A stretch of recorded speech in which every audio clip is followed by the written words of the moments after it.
Arthur Schopenhauer stands as one of the most fascinating, yet fundamentally flawed figures in the history of Western philosophy.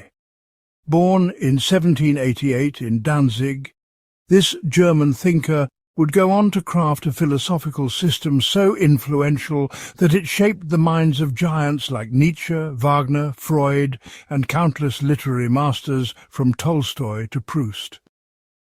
Yet beneath the surface of his eloquent prose and penetrating insights lies a philosophical foundation riddled with contradictions, logical fallacies, and fundamental errors that scholars have been dissecting for over 2 centuries. The tragedy of Schopenhauer is not that he lacked brilliance or originality. Indeed, his integration of Eastern philosophical concepts with Western metaphysics was groundbreaking, and his psychological insights anticipated many discoveries that would not emerge until the 20th century. His analysis of music as the direct expression of the will, his understanding of aesthetic experience as a temporary escape from the tyranny of desire, and his recognition of compassion as the foundation of ethics all demonstrate remarkable philosophical acuity. He was among the first Western philosophers to seriously engage with Hindu and Buddhist thought, incorporating concepts like the veil of Maya and the illusory nature of individual existence into a systematic philosophical framework. The tragedy is that his core philosophical system, the very foundation upon which all his insights rest, contains such severe internal contradictions that it cannot support the weight of serious academic scrutiny. When we strip away the poetic language, the literary flourishes, and the psychological observations that made Schopenhauer famous, what remains is a metaphysical structure so riddled with logical inconsistencies that scholars like Christopher Janaway have questioned whether he could have seriously believed his own arguments. This is not a matter of philosophical disagreement or alternative interpretations, but of fundamental logical coherence. Schopenhauer lived during one of the most tumultuous periods in German intellectual history. The aftermath of the Napoleonic Wars had shattered traditional certainties, while the rise of German idealism under Fichte, Schelling and Hegel had created an atmosphere of metaphysical speculation that often prioritized systematic completeness over logical rigor. Into this environment came Schopenhauer, armed with a deep knowledge of Kant and an even deeper contempt for his German idealist contemporaries, whom he dismissed as charlatans and windbags. His particular hatred for Hegel, whom he described as a clumsy charlatan, led him to schedule his lectures at the University of Berlin at exactly the same time as Hegel's, a move that backfired spectacularly when only 5 students attended Schopenhauer's classes, while over 200 flocked to hear Hegel. This historical context helps explain both Schopenhauer's philosophical ambitions and his ultimate failures. Determined to create a system that would surpass both Kant and the German idealists, he attempted to solve problems that had puzzled philosophers for centuries. He wanted to explain how we could have knowledge of the thing in itself, how the phenomenal world related to ultimate reality, and how human beings could escape the suffering inherent in existence.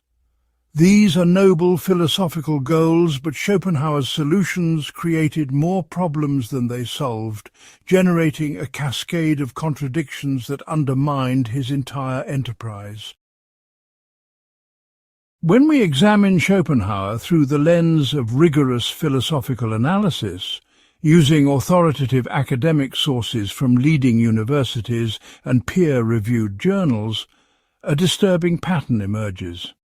Time and again, scholars have identified fundamental logical problems that Schopenhauer either failed to recognize or deliberately chose to ignore. According to biographical evidence cited in multiple scholarly sources, His private correspondence reveals that he was aware of many criticisms regarding contradictions and inconsistencies in his philosophy, yet he claimed he was not concerned about achieving logical harmony. This admission is perhaps the most damning evidence against his philosophical credibility, for it suggests that he prioritized literary effect and emotional impact over logical consistency and rational argumentation. The scope of this analysis encompasses every major aspect of Schopenhauer's philosophical system.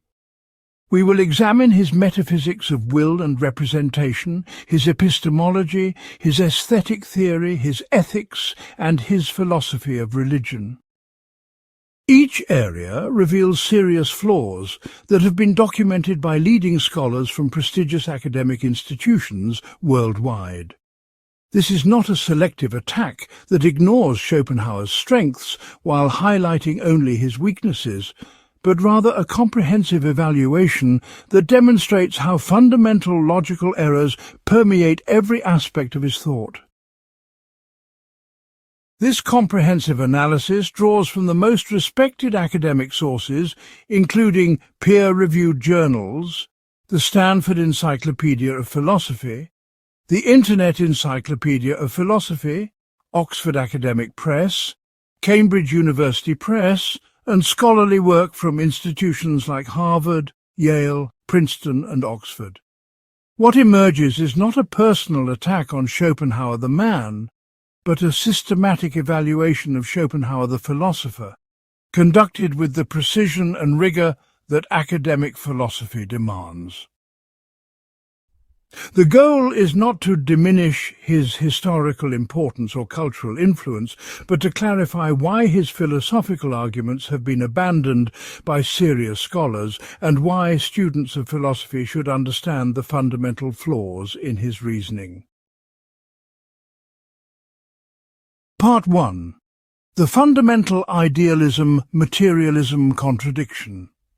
The most catastrophic flaw in Schopenhauer's entire philosophical system lies in what Christopher Janaway has identified as an absolutely irreconcilable contradiction between his stated idealism and his implicit materialism.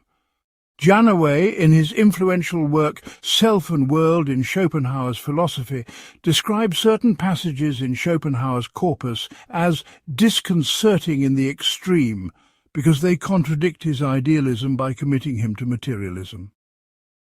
This is not a minor inconsistency or a subtle logical gap that might be resolved through creative interpretation, but a fundamental contradiction that strikes at the very heart of his metaphysical system and renders the entire edifice logically incoherent. To understand the devastating nature of this problem, we must first grasp what Schopenhauer claimed his system accomplished. Following in the footsteps of Immanuel Kant, Schopenhauer argued that the entire phenomenal world, everything we experience through our senses, is nothing more than representation. Objects, space, time, causality, even our own bodies as we perceive them, are all constructions of our cognitive apparatus.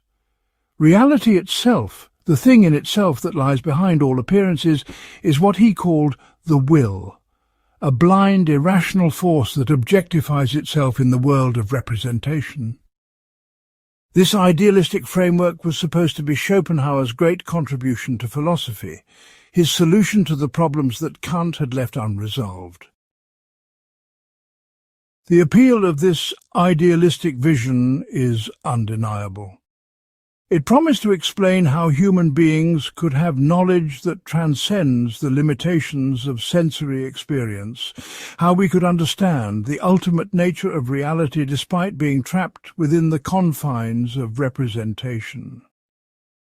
It offered a philosophical foundation for aesthetic experience, moral insight, and even mystical knowledge. Most importantly for Schopenhauer, it provided a framework for understanding human suffering and the possibility of redemption through the denial of the will to live. The entire edifice of his philosophy, from his analysis of art and music to his ethics of compassion, rested on this idealistic foundation. But here is where the contradiction becomes fatal to his entire system. Throughout his writings, particularly in the second volume of The World as Will and Representation, Schopenhauer repeatedly describes knowledge and consciousness in purely materialistic terms that directly contradict his idealistic commitments. As Janaway documents, Schopenhauer writes that knowledge is fundamentally and essentially representation, but then immediately defines representation as nothing more than a very complicated physiological process in the brain of an animal. He claims that the whole objective world, so boundless in space, so unending in time, so unfathomable in its completeness, is really only a certain movement or affection of the pulpy mass enclosed within the skull. These are not metaphorical or analogical statements, but literal claims about the nature of consciousness and its relationship to the brain. The logical impossibility of this position becomes clear when we examine what it actually entails. If everything we experience is representation, then the brain itself, as we observe and study it, must also be representation. The brain cannot simultaneously be the cause of representations and itself be nothing more than a representation. This creates what philosophers call an infinite regress problem that has no possible solution within Schopenhauer's framework. Either the brain is real and representations are its products, in which case idealism is false, or representations are fundamental, and the brain is merely one representation among others, in which case it cannot cause other representations. Bernardo Kastrup, despite his generally sympathetic approach to Schopenhauer's metaphysics in works like Decoding Schopenhauer's Metaphysics, has acknowledged that these materialistic commitments create insurmountable difficulties. The problem is not that Schopenhauer occasionally lapsed into materialistic language, but that his entire explanatory framework depends on treating consciousness as a product of brain activity, while simultaneously claiming that the brain is a product of consciousness. This creates what logicians call a contradiction in terms, a statement that is necessarily false, regardless of how the world happens to be. Consider the implications more carefully through a specific example that Janaway analyzes. When Schopenhauer observes that Kant explained space, time, and causality as brain functions, he is making a straightforwardly materialistic claim. He is saying that the fundamental forms of human cognition are produced by a physical organ, the brain, operating according to natural laws. But if space, time and causality are brain functions, and the brain is a physical object existing in space and time and operating through causal processes, then we have a vicious circularity. The brain would have to exist in space and time in order to produce space and time, and it would have to operate causally in order to produce the concept of causality. The Stanford Encyclopedia of Philosophy, in its comprehensive entry on Schopenhauer, confirms that these are not isolated slips of the pen or casual remarks that might be explained away through charitable interpretation. They represent a fundamental failure to maintain the logical coherence of his own philosophical position. When Schopenhauer describes consciousness as emerging from the complexity of the nervous system, when he explains perception in terms of physiological processes, when he grounds his entire epistemology in claims about brain function, he is abandoning idealism for materialism without acknowledging the contradiction. The historical development of this critique reveals the persistence and severity of the problem. Already in the 19th century, philosophers like Philip Mainlander, who was otherwise sympathetic to Schopenhauer's general approach, identified the fundamental inconsistency between his idealistic claims and his materialistic explanations. According to scholarly sources on Mainlander's critique of the Schopenhauerian philosophy, Mainlander argued that Schopenhauer's philosophy needed to be purified of these contradictions, but his attempts to do so revealed that the contradictions were not peripheral to the system but central to its operation. Remove the materialistic elements, and Schopenhauer loses his ability to explain how representation relates to the empirical world. Remove the idealistic elements, and he loses his claim to have transcended the limitations of empirical knowledge. Contemporary philosophers have been even more devastating in their analysis. As Kastrup notes in his blog post for the American Philosophical Association, the problem is not that Schopenhauer occasionally lapsed into materialistic language, but that his entire explanatory framework depends on treating consciousness as a product of brain activity, while simultaneously claiming that the brain is a product of consciousness. This creates what logicians call a contradiction in terms, a statement that is necessarily false, regardless of how the world happens to be. The whole system collapses into incoherence at precisely the point where it promised to deliver its most important insight.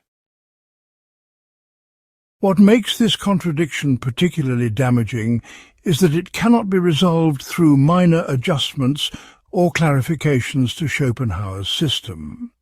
The problem is not that he was unclear about the relationship between mind and matter, but that he tried to maintain two incompatible positions simultaneously.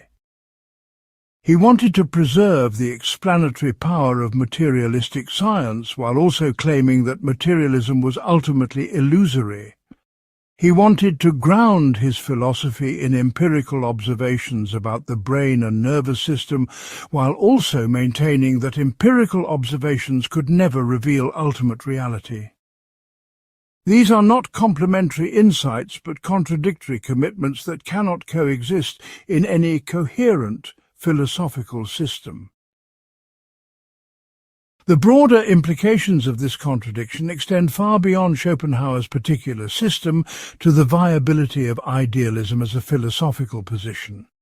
Philosophers working in the analytic tradition have argued that Schopenhauer's failure reveals the inherent instability of any attempt to combine idealistic metaphysics with scientific explanation.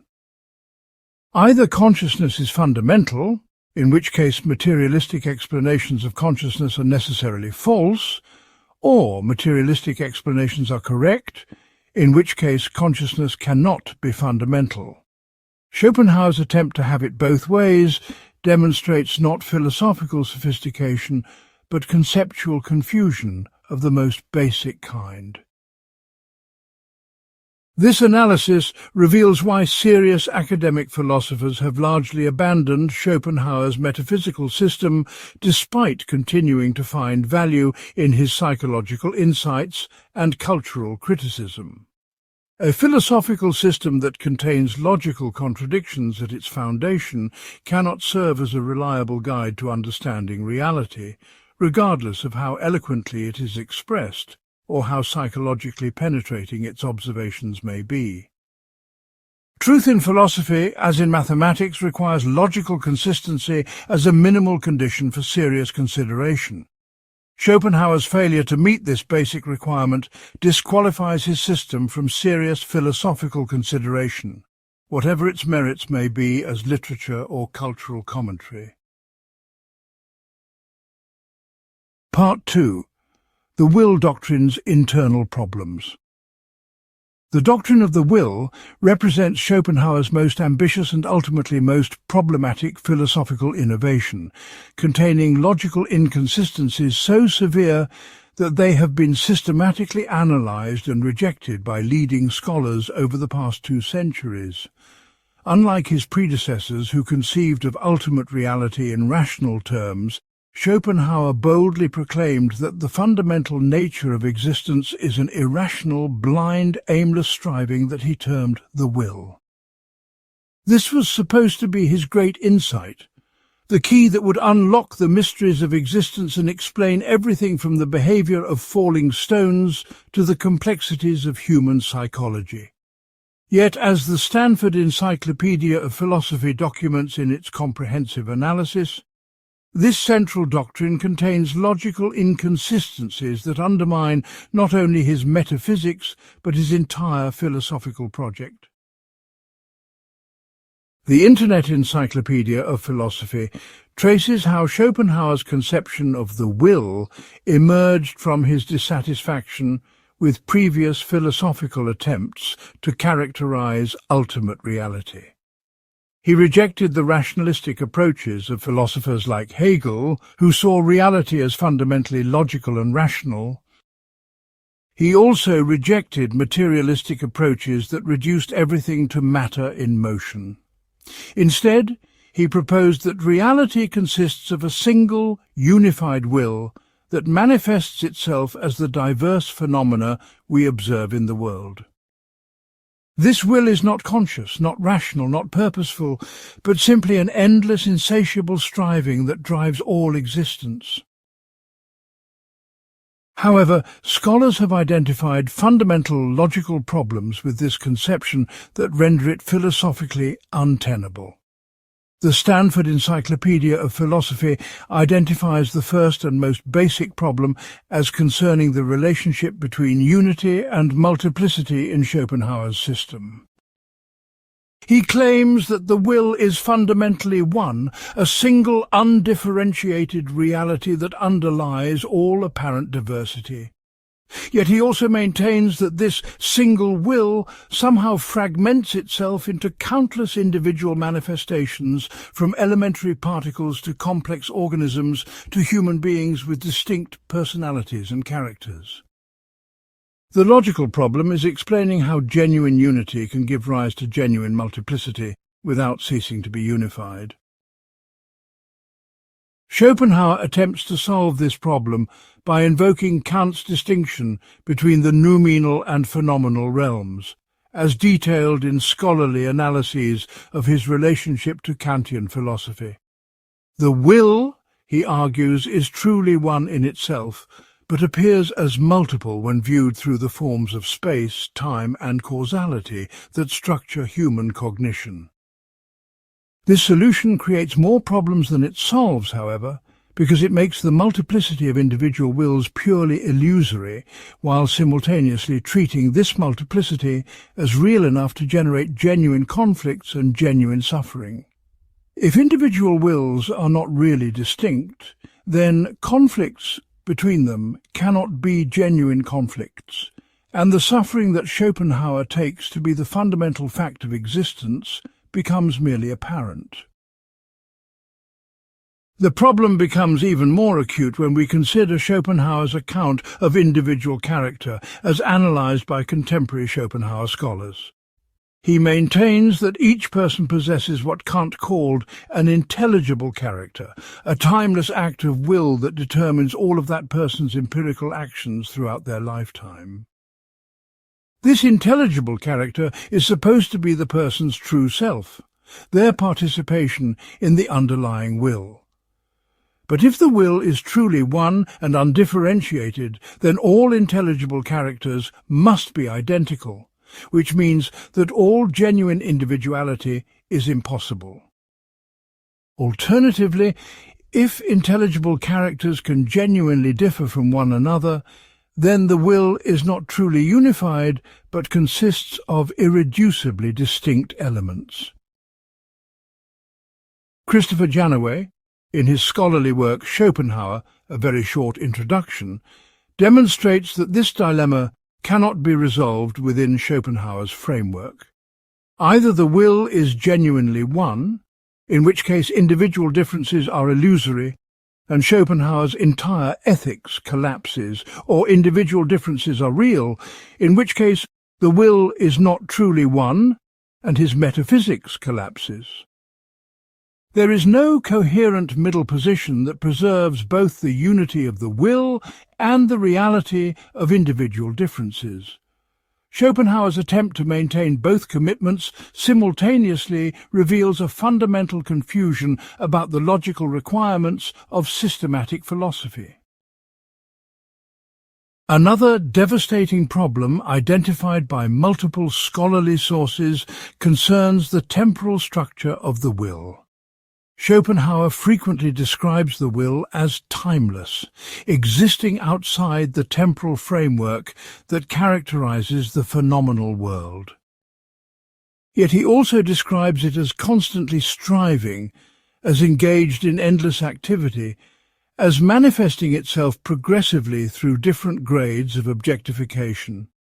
The concepts of striving and activity are inherently temporal concepts that make no sense when applied to something that exists outside of time.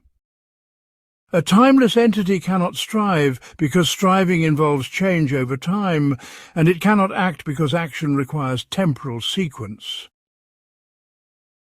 This temporal contradiction permeates every aspect of Schopenhauer's system, as noted in academic analyses of his philosophy.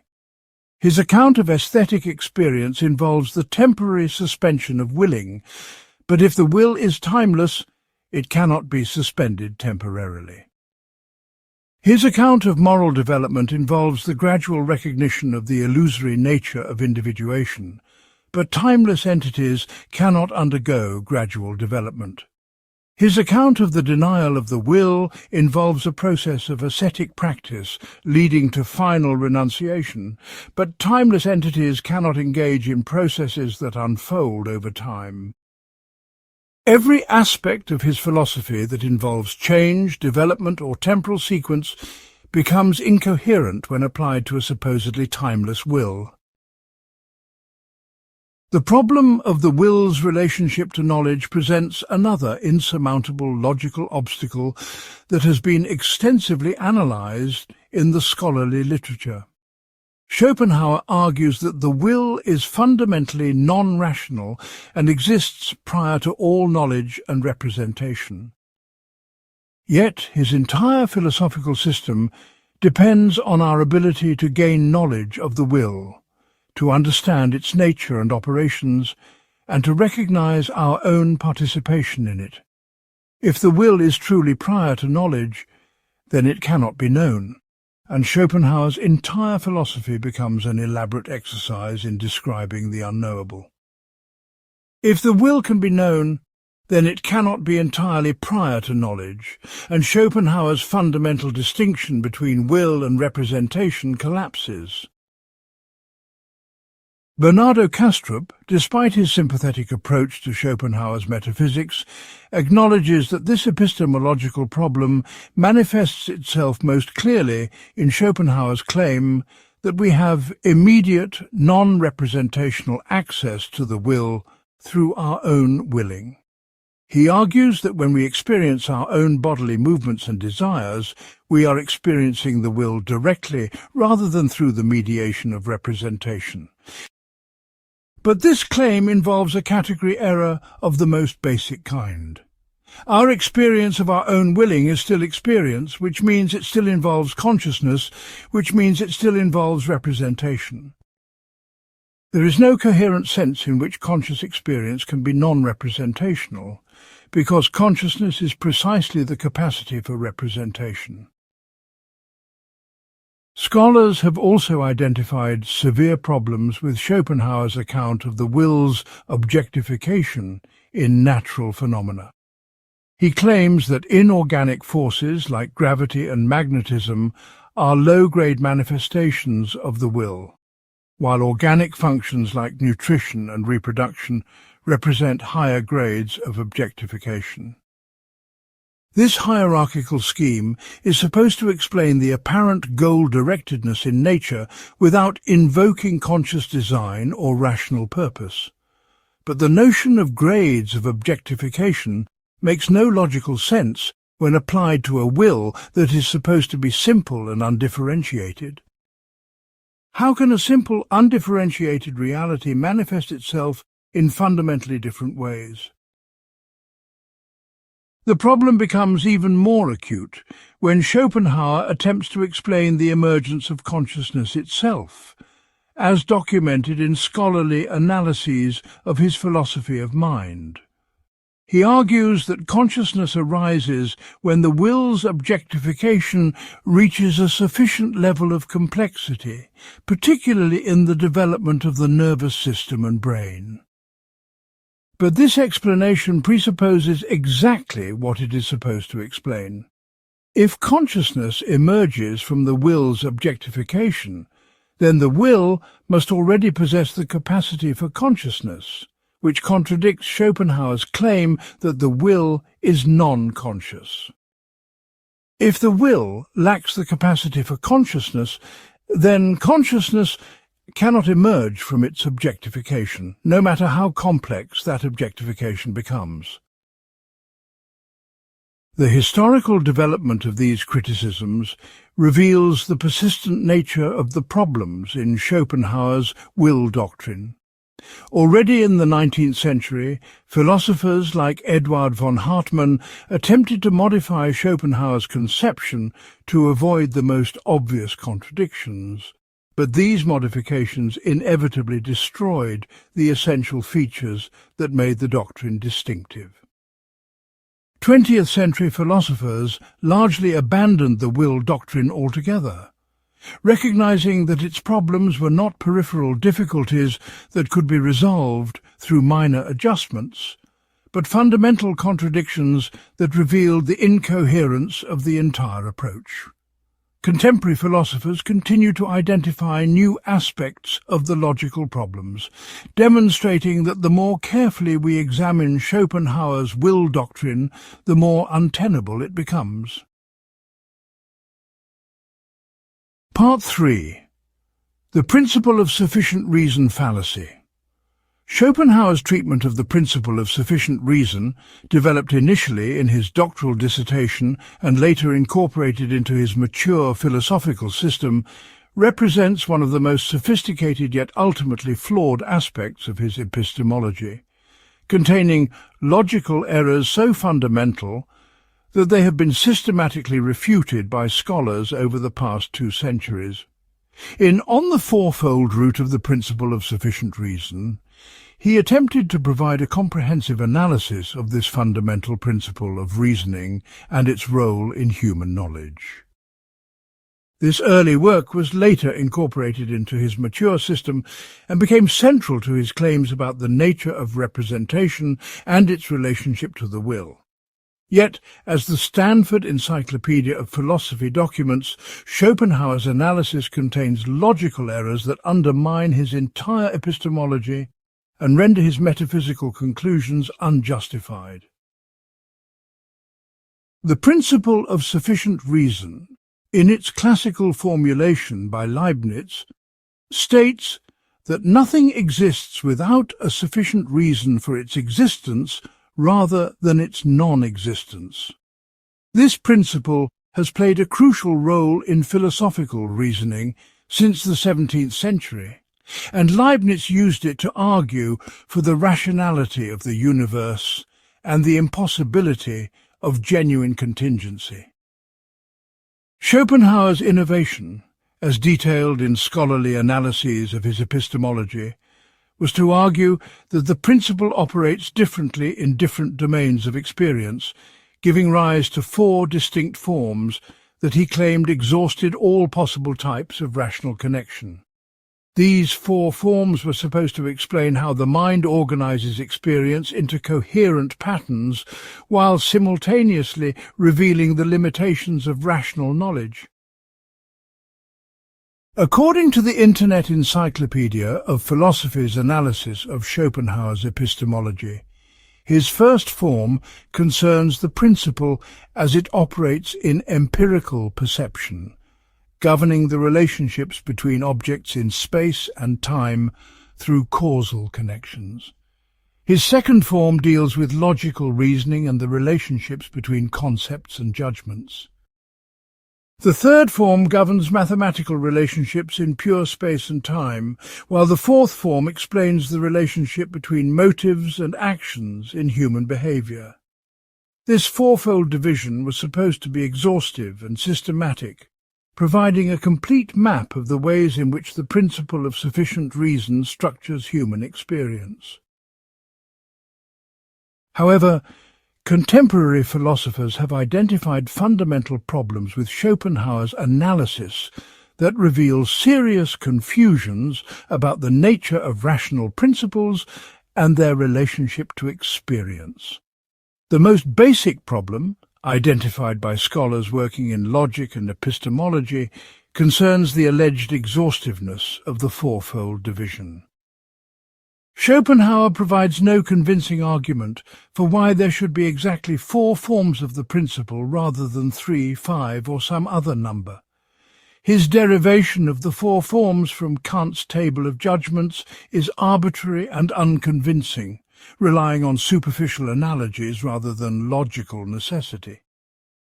Moreover, several important types of rational relationship seem to fall outside his fourfold scheme altogether, suggesting that his analysis is incomplete rather than systematic. Scholarly analysis has revealed even more serious problems with the internal coherence of Schopenhauer's individual forms. His first form, which deals with causal relationships in empirical experience, conflates several distinct types of connection that need to be kept separate for logical clarity. He treats spatial relations, temporal succession, and causal dependence as aspects of a single form of the principle, but these involve fundamentally different logical structures. Spatial relations are symmetric in ways that causal relations are not, while temporal succession does not necessarily involve causal connection. By combining these different types of relation under a single form, Schopenhauer obscures important logical distinctions and creates unnecessary confusion. The problem becomes even more severe when we examine Schopenhauer's claims about the relationship between his different forms, as noted by philosophers who have studied his systematic philosophy. He argues that each form operates independently within its own domain, but he also maintains that they are all manifestations of a single underlying principle. This creates a logical dilemma that Schopenhauer never adequately addresses. If the forms are genuinely independent, then there is no single principle of sufficient reason, but only a collection of unrelated principles that happen to share a name. If they are genuinely manifestations of a single principle, then the differences between them cannot be fundamental, and Schopenhauer's fourfold division becomes arbitrary. Contemporary philosophers working in logic and epistemology have also identified serious problems with Schopenhauer's use of the principle to establish the limitations of human knowledge. He argues that because all rational knowledge operates through one of the 4 forms of the principle of sufficient reason, anything that lies beyond these forms must be unknowable through rational means. This argument commits what logicians call the fallacy of false dichotomy. The fact that rational knowledge operates through certain principles does not automatically imply that whatever cannot be grasped through those principles is therefore unknowable. It might simply mean that non-rational forms of knowledge are required, or that our current understanding of rational principles is incomplete. The historical development of logic and mathematics since Schopenhauer's time has revealed the inadequacy of his analysis in even more dramatic ways. The emergence of non-Euclidean geometries, documented by historians of mathematics, showed that mathematical knowledge is not constrained by the forms of pure intuition that Schopenhauer thought were necessary features of human cognition. The development of symbolic logic revealed types of rational relationship that do not fit neatly into any of Schopenhauer's 4 forms. Most dramatically, The emergence of quantum mechanics in physics has shown that causal relationships in nature are far more complex and subtle than anything envisioned in Schopenhauer's first form. These developments do not merely modify Schopenhauer's analysis, but fundamentally undermine its claim to provide a complete and systematic account of rational knowledge. Schopenhauer's treatment of the relationship between the principle of sufficient reason and the will reveals another set of logical problems that have been extensively analyzed by scholars. He argues that the principle governs the world of representation but has no application to the will itself, which exists beyond the reach of rational analysis. Yet his entire philosophical system depends on rational arguments about the nature of the will, its relationship to representation, and the possibility of transcending it through aesthetic experience or ascetic practice. If the will genuinely lies beyond the principle of sufficient reason, then no rational arguments about it are possible, and Schopenhauer's entire philosophy becomes an exercise in irrationalism. If rational arguments about the will are possible, then it does not lie entirely beyond the principle of sufficient reason, and Schopenhauer's fundamental distinction between will and representation collapses. The problem manifests itself most clearly in Schopenhauer's claim that we can have immediate, non-rational knowledge of the will through our own willing, as analyzed by scholars like Christopher Janaway. He argues that this immediate knowledge provides the key to understanding the nature of ultimate reality and serves as the foundation for his entire metaphysical system. But the transition from immediate personal experience to universal metaphysical conclusions requires exactly the kind of rational argumentation that Schopenhauer claims is impossible when dealing with the will. How can we move from the private, subjective experience of our own willing to objective claims about the nature of reality without employing the very rational principles that are supposed to be inapplicable?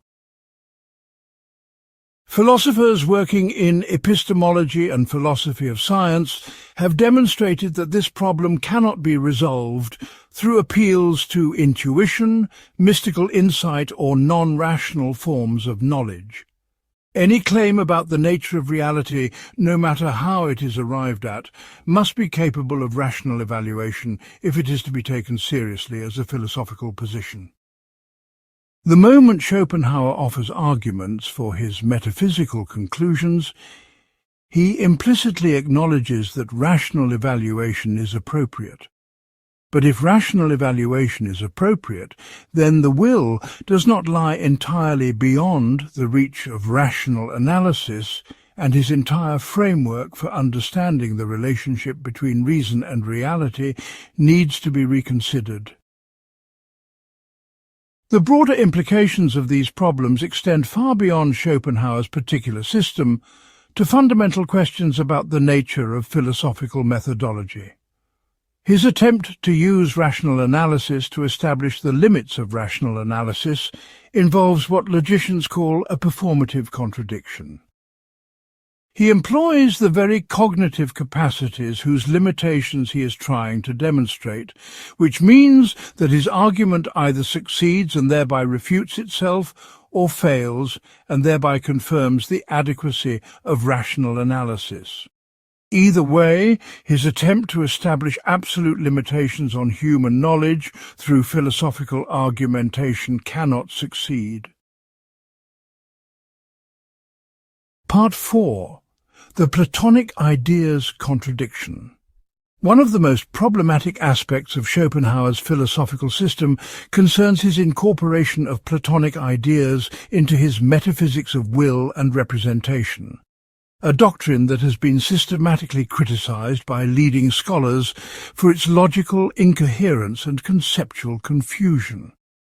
This doctrine was supposed to bridge the gap between the unity of the will and the multiplicity of individual phenomena by providing eternal, unchanging archetypes that mediate between these two levels of reality.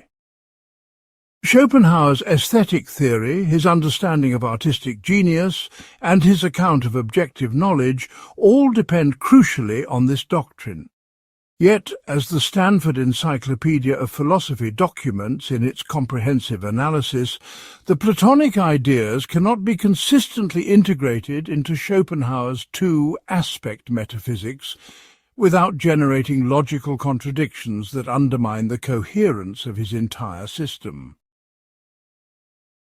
Schopenhauer's appropriation of Plato's theory of ideas was motivated by his need to explain how individual phenomena could be both manifestations of a single underlying will and genuinely distinct from one another.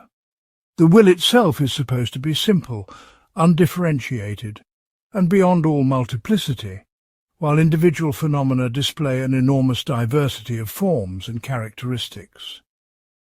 Schopenhauer proposed that this diversity reflects the will's objectification at different grades, with each grade corresponding to a Platonic idea that serves as the eternal pattern for a particular type of phenomenon. Human beings, animals, plants, and inorganic forces each correspond to different ideas, which in turn represent different levels of the will's self-objectification. However, as scholars like David Hamlin in his influential work Schopenhauer have demonstrated, the ontological status of the ideas within Schopenhauer's system creates insurmountable logical problems. Schopenhauer's metaphysics allows for only two fundamental aspects of reality: the will as thing in itself and representation as appearance. The ideas cannot be straightforwardly identified with either aspect without generating contradictions. If the ideas are aspects of the will, then they cannot be multiple and distinct because the will is supposed to be simple and undifferentiated. If the ideas are aspects of representation, then they cannot be eternal and unchanging, because representations are temporal and subject to the principle of sufficient reason. Schopenhauer attempts to resolve this problem by claiming that the ideas are the will's direct objectification prior to its manifestation in space, time, and causal relationships. This solution creates more problems than it solves, however, because the concept of objectification itself presupposes the very distinctions that the ideas are supposed to explain. Objectification implies a subject that objectifies and an object that is objectified, but Schopenhauer's will is supposed to be prior to all subject-object distinctions. It also implies a process of becoming objective, but processes occur in time, and time is supposed to be a form of representation rather than a feature of the will itself. The entire notion of the will's objectification in ideas thus involves conceptual confusions that cannot be resolved within Schopenhauer's framework. Contemporary philosophers like Julian Jung, in his scholarly work Schopenhauer, have identified even more fundamental problems with Schopenhauer's claim that ideas can be perceived directly in aesthetic experience, if ideas are truly eternal and unchanging, existing outside the temporal framework that characterizes ordinary experience. Then they cannot be objects of perception in any recognizable sense. Perception involves temporal processes of receiving, processing, and interpreting sensory information, all of which require the operation of the cognitive faculties that Schopenhauer associates with representation rather than immediate knowledge. The claim that we can perceive ideas directly thus involves a category error that confuses two fundamentally different types of cognitive process. The problem becomes even more acute when we consider Schopenhauer's account of how the transition from ordinary perception to aesthetic perception is supposed to occur, as analysed by Sandra Shapshay in her work on Schopenhauer's aesthetics. He argues that aesthetic perception involves the temporary suspension of the will and the liberation of the intellect from its ordinary servitude to practical concerns. But if the intellect is essentially representational, as Schopenhauer maintains, then its liberation from the will cannot transform it into a capacity for non-representational knowledge. A representational faculty remains representational regardless of the practical context in which it operates. The idea that the same cognitive capacity can sometimes produce representational knowledge and sometimes produce direct knowledge of ideas involves a fundamental confusion about the nature of cognition itself. Scholars working in Schopenhauer studies have also demonstrated that Schopenhauer's hierarchical ordering of the ideas leads to additional logical problems. He claims that some ideas represent higher grades of the will's objectification than others, with human beings representing the highest grade in the natural order. This hierarchical scheme is supposed to explain why human consciousness is more complex than animal consciousness, and why organic phenomena display more sophisticated organization than inorganic phenomena. But the notion of degrees of objectification makes no sense when applied to a will that is supposed to be absolutely simple and undifferentiated. How can degrees or grades emerge from something that lacks all internal complexity? The historical development of scientific knowledge since Schopenhauer's time has revealed additional problems with his conception of the ideas and their relationship to natural phenomena. His assumption that natural kinds correspond to eternal, unchanging essences has been thoroughly undermined by evolutionary biology, which shows that species are historical entities that emerge, develop, and sometimes become extinct. The discovery of the quantum nature of matter has revealed that even the most basic physical properties are probabilistic rather than deterministic, which conflicts with Schopenhauer's assumption that ideas provide fixed patterns for natural phenomena. Modern genetics has shown that the characteristics of organisms are determined by complex interactions between multiple factors rather than by participation in eternal archetypes. These scientific developments do not merely require minor modifications to Schopenhauer's theory, but fundamentally undermine its conceptual foundation, as noted by philosophers of science who have examined his relationship to empirical knowledge. If natural phenomena do not correspond to eternal, unchanging essences, then the entire project of explaining natural diversity through Platonic ideas becomes obsolete. If the characteristics of phenomena emerge through historical processes, rather than through participation in timeless patterns, then aesthetic contemplation cannot provide access to eternal truths about the nature of reality. The collapse of the metaphysical foundation for Schopenhauer's doctrine of ideas thus entails the collapse of his aesthetic theory and his understanding of artistic knowledge. Schopenhauer's treatment of mathematical objects provides another illustration of the problems with his doctrine of ideas, as analyzed by scholars working in philosophy of mathematics. He argues that mathematical relationships represent the simplest form of the ideas, the pure forms of space and time freed from empirical content. This is supposed to explain why mathematical knowledge has the characteristics of necessity and universality that distinguish it from empirical knowledge.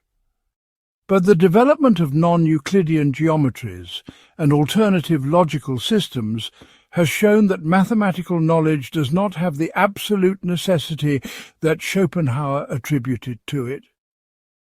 Mathematical systems are human constructions that can be modified, extended, or replaced as our theoretical needs change, rather than eternal truths that we discover through pure intuition.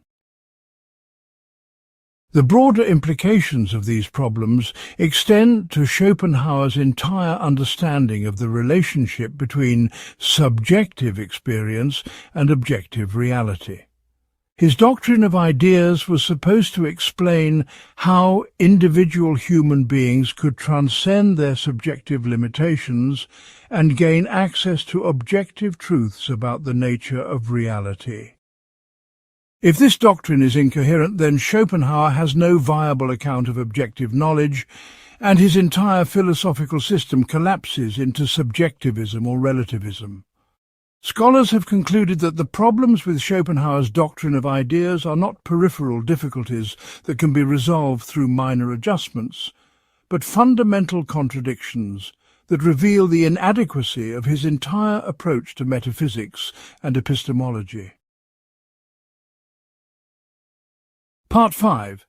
The Aesthetic Theory's Logical Gaps. Schopenhauer's aesthetic theory represents one of the most influential yet logically problematic aspects of his philosophical system, containing conceptual gaps and contradictions that have been systematically identified and analysed by leading scholars in aesthetics and philosophy of art. This theory was supposed to explain how human beings could temporarily escape the suffering inherent in willing through the disinterested contemplation of beautiful objects. It promised to account for the universal appeal of art, the nature of artistic genius, and the distinctive character of aesthetic experience. More fundamentally, it was supposed to provide empirical evidence for Schopenhauer's metaphysical claims about the will and its relationship to representation. Yet, as the Stanford Encyclopedia of Philosophy documents in its comprehensive entry on Schopenhauer's aesthetics, scholars have identified logical gaps and conceptual confusions in this theory that are so severe they undermine not only his aesthetics, but the broader metaphysical framework it was designed to support. The central claim of Schopenhauer's aesthetic theory is that aesthetic experience involves the temporary suspension of willing and the direct perception of Platonic ideas. When we contemplate a beautiful sunset, listen to a piece of music, or observe a work of art. According to this theory, our practical concerns and personal desires temporarily fade into the background. We become, in Schopenhauer's memorable phrase, pure subjects of knowing, freed from the tyranny of the will and capable of perceiving the eternal patterns that underlie the flux of ordinary experience. This aesthetic contemplation was supposed to provide a foretaste of the peace and freedom that comes with the complete denial of the will, making art a kind of preparation for the ultimate goal of human existence. However, contemporary philosophers like Dale Jacquet, in his work Schopenhauer, Philosophy and the Arts, have identified fundamental logical problems with Schopenhauer's explanation of how this aesthetic suspension of willing is supposed to be possible. The basic difficulty concerns the relationship between willing and cognition in his system. Schopenhauer maintains that the intellect is essentially a tool of the will, evolved to serve the practical needs of survival and reproduction. All ordinary cognition is therefore shaped by the interests and concerns of the willing subject, making truly disinterested knowledge impossible under normal circumstances. But if the intellect is essentially practical in its orientation, how can it suddenly become capable of disinterested contemplation simply because its object happens to be beautiful? The problem is not merely that Schopenhauer fails to provide a detailed causal explanation of how aesthetic experience occurs.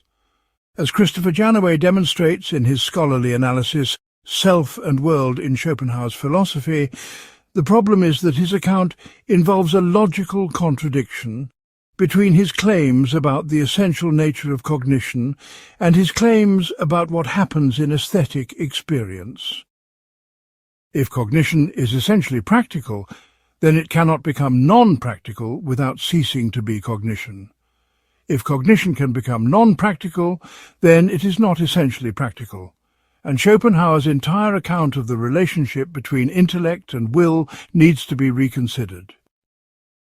There is no coherent middle position that preserves both claims simultaneously.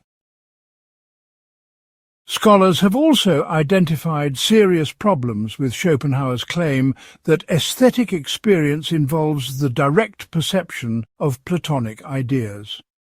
As we have seen, the ideas occupy an ambiguous position in his metaphysical system, being neither clearly aspects of the will nor clearly aspects of representation. But the problems with aesthetic perception of ideas go beyond the general problems with the doctrine of ideas itself. Even if we grant for the sake of argument that ideas exist and can somehow be perceived, Schopenhauer's account of aesthetic perception involves category errors that render it conceptually incoherent.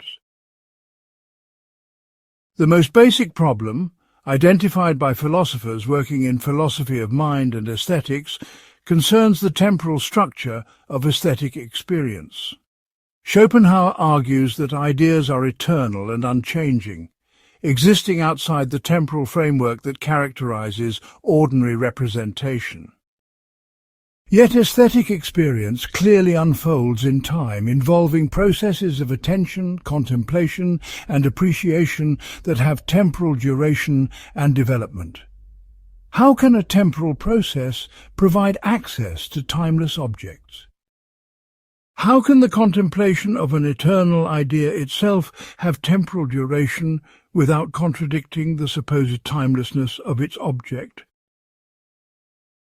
Schopenhauer attempts to resolve this problem by arguing that in aesthetic experience the subject becomes temporarily timeless, escaping the temporal framework that normally characterizes consciousness.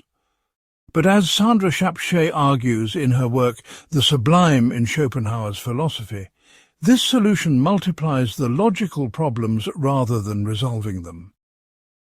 Consciousness is essentially temporal in structure, involving the synthesis of past experience, present awareness, and future anticipation.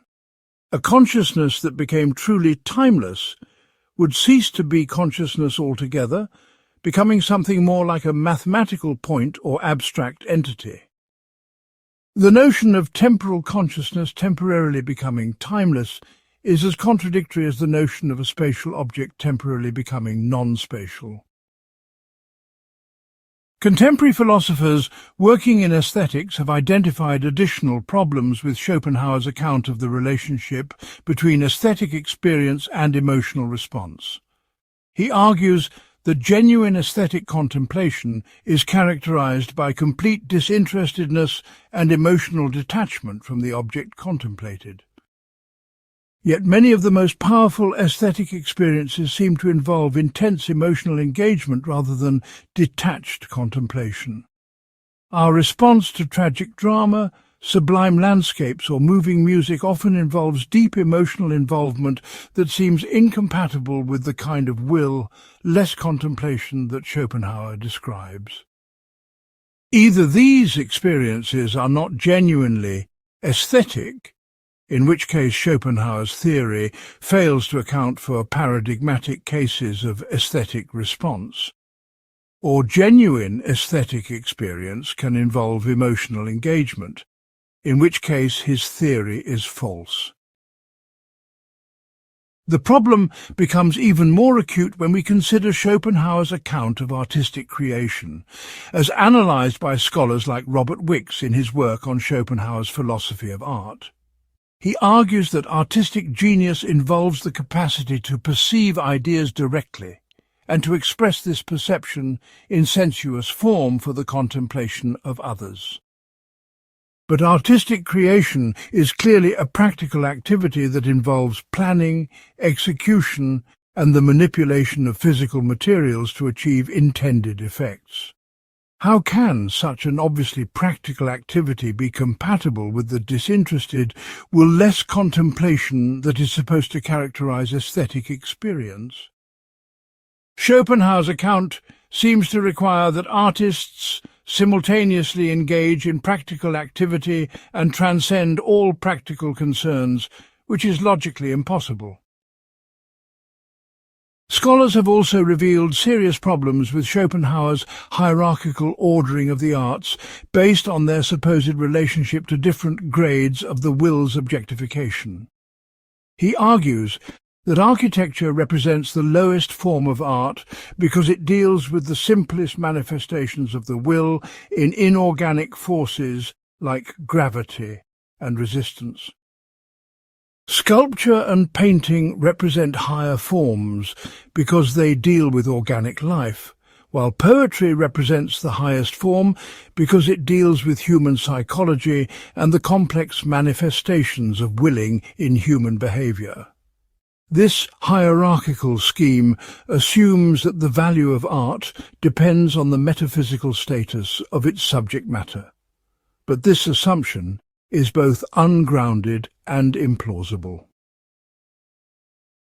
The special status that Schopenhauer assigns to music in his aesthetic theory creates additional logical problems that have been analyzed by philosophers of music.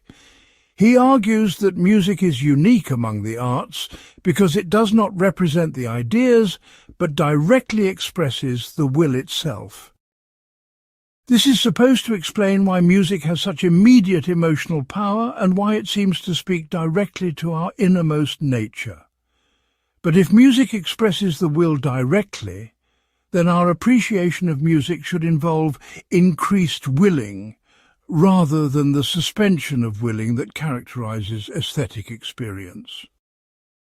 The pleasure we take in music should be practical pleasure, rather than aesthetic pleasure, contradicting Schopenhauer's own account of what makes experience genuinely aesthetic. The broader implications of these logical gaps extend far beyond Schopenhauer's aesthetic theory to his entire understanding of human knowledge and its relationship to reality. His aesthetic theory was supposed to provide empirical evidence for his metaphysical claims about the will and representation. If aesthetic experience really did involve direct perception of ideas and temporary escape from willing, this would support his claims about the possibility of transcending the limitations of ordinary representation. But if his aesthetic theory is logically incoherent, then it cannot provide support for his metaphysical conclusions, and his entire philosophical system loses one of its most important evidential foundations. Part 6. The Ethics of Compassion Inconsistencies. Schopenhauer's ethical theory, centered on the emotion of compassion as the sole foundation of genuine morality, represents one of his most psychologically penetrating yet philosophically problematic contributions to moral philosophy, containing fundamental inconsistencies that have been systematically analyzed and rejected by leading scholars in ethics and moral philosophy. This theory was supposed to provide a naturalistic foundation for ethics that avoided both the formal emptiness of Kantian duty and the calculating selfishness of utilitarian happiness.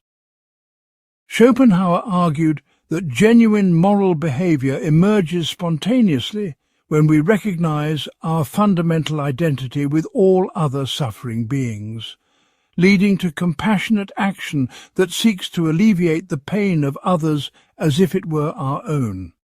Yet, as scholars like Sandra Shapshay document in Reconstructing Schopenhauer's Ethics, this ethical framework contains both internal contradictions and practical inadequacies that render it philosophically untenable. The foundation of Schopenhauer's ethics lies in his metaphysical claim that individual identity is ultimately illusory. Since all beings are manifestations of a single underlying will, the boundaries between self and other that normally structure our experience are not ultimate features of reality but artifacts of the cognitive apparatus that creates the world of representation. When this illusion of separateness is penetrated through moral insight, the suffering of others becomes as immediately real and pressing as our own suffering. Compassion thus emerges not as a moral obligation imposed from outside, but as a natural response to the recognition of our fundamental unity with all other beings. This recognition supposedly provides both the motivation for moral action and the criterion for distinguishing genuine morality from mere conformity to social conventions. However, contemporary philosophers working in metaethics have identified fundamental logical problems with Schopenhauer's derivation of ethical conclusions from metaphysical premises. The most basic difficulty concerns the relationship between descriptive claims about the nature of reality and normative claims about how we ought to behave. Even if it were true that all beings are ultimately manifestations of a single will, it does not follow that we ought to act as if this were true, or that recognizing this truth should motivate compassionate behavior.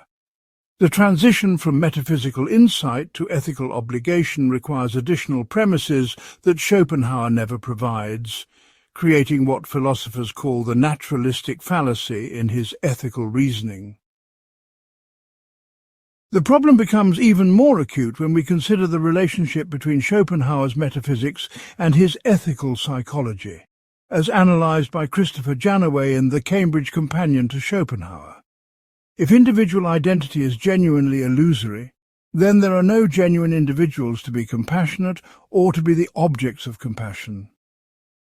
The suffering that compassion seeks to alleviate would itself be illusory, making compassionate action pointless at best and possibly harmful if it reinforces the very illusions that cause suffering. Alternatively, if individual suffering is real enough to warrant compassionate response, then individual identity cannot be entirely illusory, and Schopenhauer's metaphysical foundation for ethics collapses. There is no coherent middle position that preserves both the reality of individual suffering and the ultimate unreality of individual identity. Scholars have also identified serious problems with Schopenhauer's account of how compassionate insight is supposed to arise and develop. He argues that the recognition of our fundamental unity with others emerges spontaneously in certain individuals, particularly those who have transcended their own egoistic concerns through philosophical reflection or ascetic practice. But this account provides no explanation of why such insight occurs in some people and not others, or why it should be more likely to occur in philosophers and ascetics than in ordinary people engaged in practical affairs. If the insight is truly a recognition of objective metaphysical truth, it should be equally accessible to all rational beings, regardless of their particular circumstances or inclinations.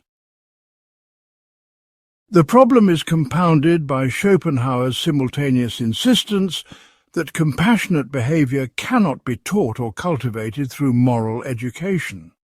He argues that genuine compassion emerges spontaneously from metaphysical insight and cannot be produced through external training or social conditioning. This position makes his ethical theory practically useless as a guide to moral education or social reform. If compassionate behavior cannot be taught or learned, then there is no point in trying to make people more moral, and ethical theory becomes purely descriptive rather than prescriptively relevant. This conclusion conflicts with the obvious fact that moral education does seem to make a difference in how people behave, and that societies with different moral traditions produce citizens with significantly different patterns of moral behavior. Contemporary philosophers working in normative ethics have identified additional problems with Schopenhauer's claim that compassion is the sole foundation of genuine morality. This claim seems to exclude other moral emotions and considerations that many people regard as centrally important to ethical life. Considerations of justice, fairness, rights, and dignity often conflict with the demands of compassion, particularly when alleviating the suffering of some individuals requires imposing burdens on others. Schopenhauer's ethics provides no principled way to resolve such conflicts because it recognizes no moral considerations other than the minimization of suffering. This makes his ethical theory inadequate to address many of the most pressing moral problems that arise in complex social situations. The historical development of moral philosophy since Schopenhauer's time has revealed additional problems with his compassion-based approach to ethics. The emergence of evolutionary biology has provided naturalistic explanations of compassionate behavior that do not require metaphysical assumptions about the ultimate unity of all beings. Compassion can be understood as an evolved capacity that promotes cooperation and group survival, rather than as an insight into ultimate metaphysical truth. This evolutionary understanding of compassion explains its selective character, the fact that people are naturally more compassionate towards family members and group members than towards strangers or enemies, which conflicts with Schopenhauer's claim that genuine compassion extends equally to all beings. Scholars have also revealed serious problems with Schopenhauer's account of the relationship between compassion and justice. He argues that justice is merely a negative virtue, involving the restraint from harming others rather than positive action to help them.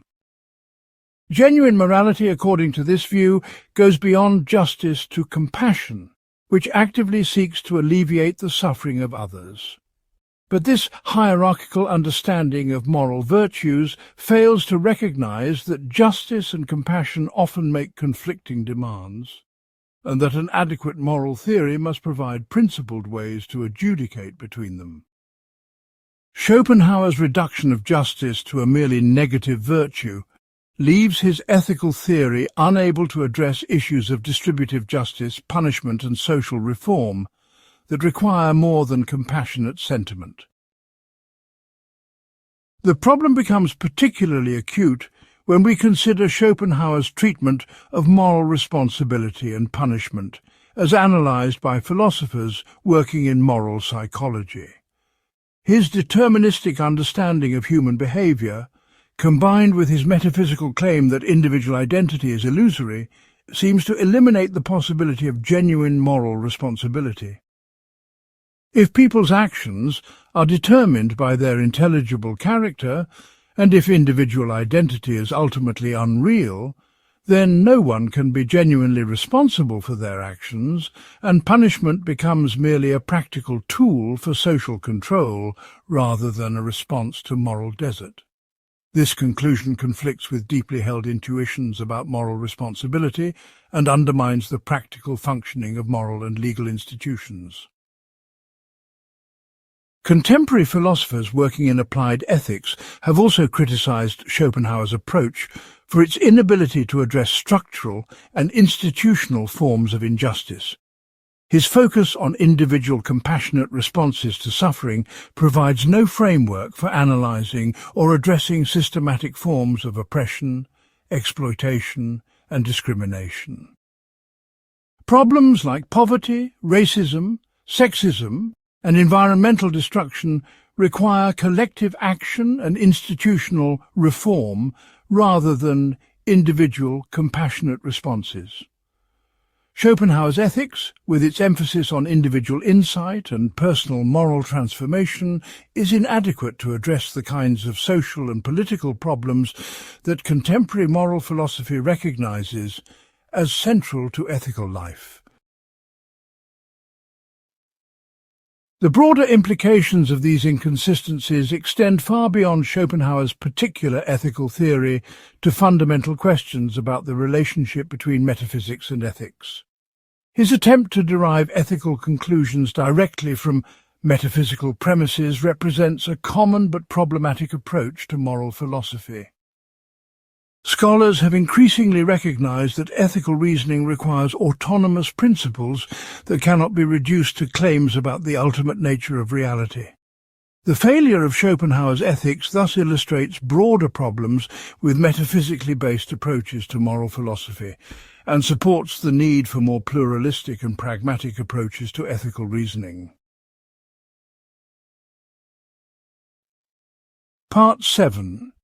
The thing in itself problem. Schopenhauer's treatment of Kant's thing in itself represents one of the most ambitious yet ultimately unsuccessful aspects of his philosophical project, involving conceptual confusions and logical contradictions that have been systematically analysed and rejected by leading Kant scholars and historians of German philosophy. While Kant had argued that the thing in itself must remain forever unknowable, lying beyond the reach of human cognition, Schopenhauer boldly claimed to have discovered what this ultimate reality actually is. According to his theory, the thing in itself is the will, and we have direct access to it through our immediate experience of our own willing and bodily movements. This claim was supposed to solve one of the most pressing problems in Kantian philosophy, while providing the foundation for Schopenhauer's entire metaphysical system. Yet, as Henry Allison documents in his authoritative work on Kant's transcendental idealism, and as other scholars have confirmed, Schopenhauer's solution creates more problems than it solves, involving logical contradictions and conceptual confusions that undermine both his interpretation of Kant and his own philosophical conclusions. Kant's original motivation for postulating the thing in itself arose from his recognition that human knowledge is always conditioned by the forms of sensibility and understanding that structure experience. We never encounter objects as they are in themselves, but only as they appear to us through the cognitive apparatus that makes experience possible. This led Kant to conclude that there must be something beyond appearances, some ultimate reality that grounds the phenomenal world, but cannot itself be known through the categories and forms that structure empirical knowledge. The thing in itself thus serves as a limiting concept in Kant's philosophy, marking the boundary between what can and cannot be known through human reason. Schopenhauer recognized that this aspect of Kant's philosophy created serious problems for the overall coherence of the critical system, as noted by scholars like Paul Guyer in his work on Kant's system of nature and freedom. If the thing in itself is completely unknowable, then we cannot even know that it exists, much less that it serves as the ground of appearances. The very concept becomes empty and meaningless, contributing nothing to our understanding of reality. Moreover, Kant himself seemed to violate his own strictures about the unknowability of the thing in itself by making positive claims about its relationship to appearances and its role in moral experience. Schopenhauer saw an opportunity to resolve these problems by identifying the thing in itself with something that we do seem to have direct access to, our own willing. However, as Kantian scholars like Ray Langton in her work Kantian Humility have demonstrated, Schopenhauer's solution involves fundamental misunderstandings of both Kant's arguments and the logical requirements of the positions he is trying to defend.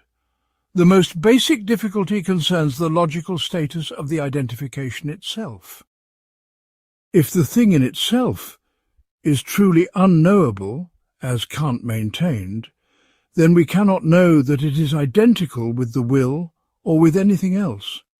If we can know that it is identical with the will, then it is not truly unknowable, and Kant's original reasons for postulating it were mistaken. Schopenhauer cannot consistently maintain both that Kant was right about the unknowability of the thing in itself, and that he has discovered what the thing in itself actually is. Contemporary philosophers working in philosophy of mind and epistemology have also demonstrated that Schopenhauer's claim to have immediate, non-representational access to the will involves category errors that render it conceptually incoherent. The concept of immediate knowledge is itself problematic because all knowledge involves some form of mediation through cognitive capacities and conceptual frameworks.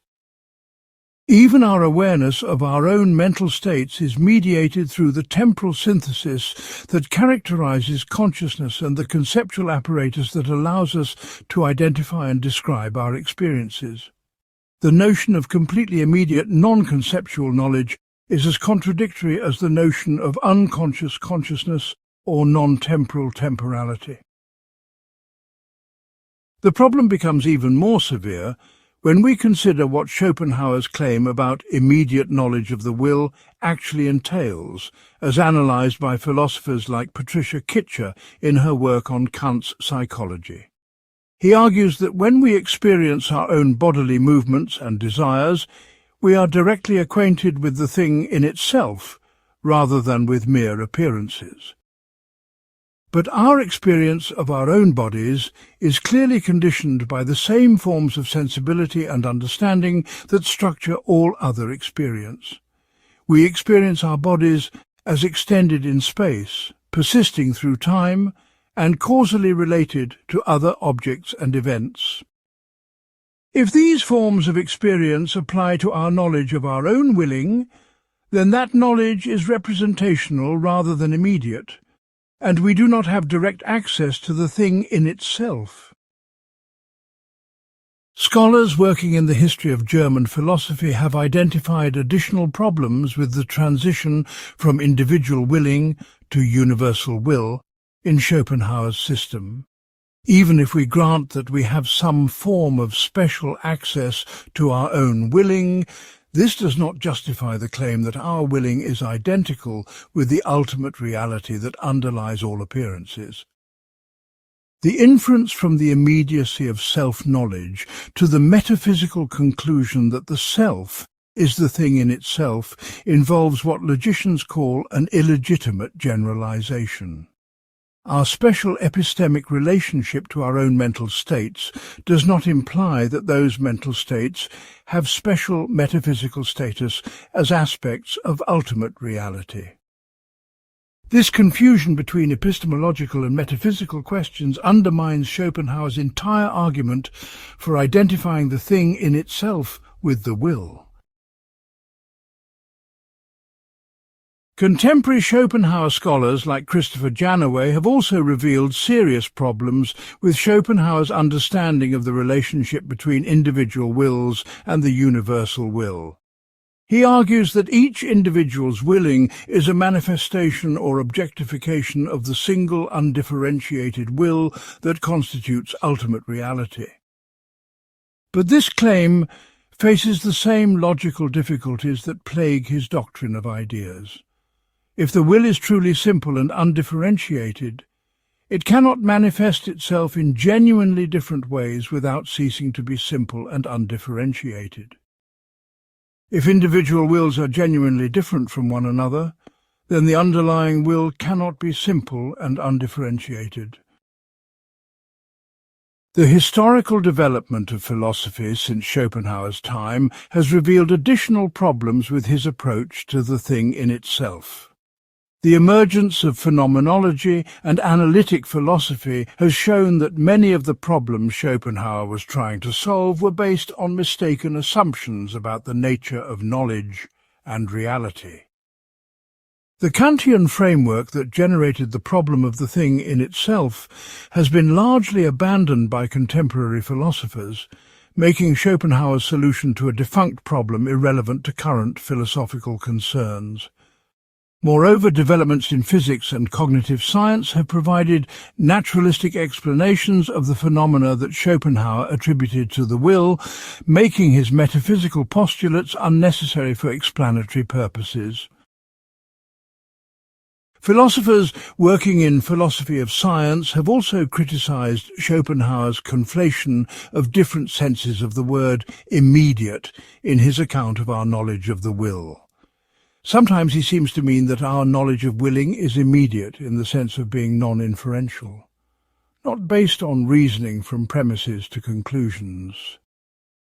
Sometimes he seems to mean that it is immediate in the sense of being non-representational, not mediated through concepts or mental images. Sometimes he seems to mean that it is immediate in the sense of being temporally direct, not involving any delay between the willing and our awareness of it.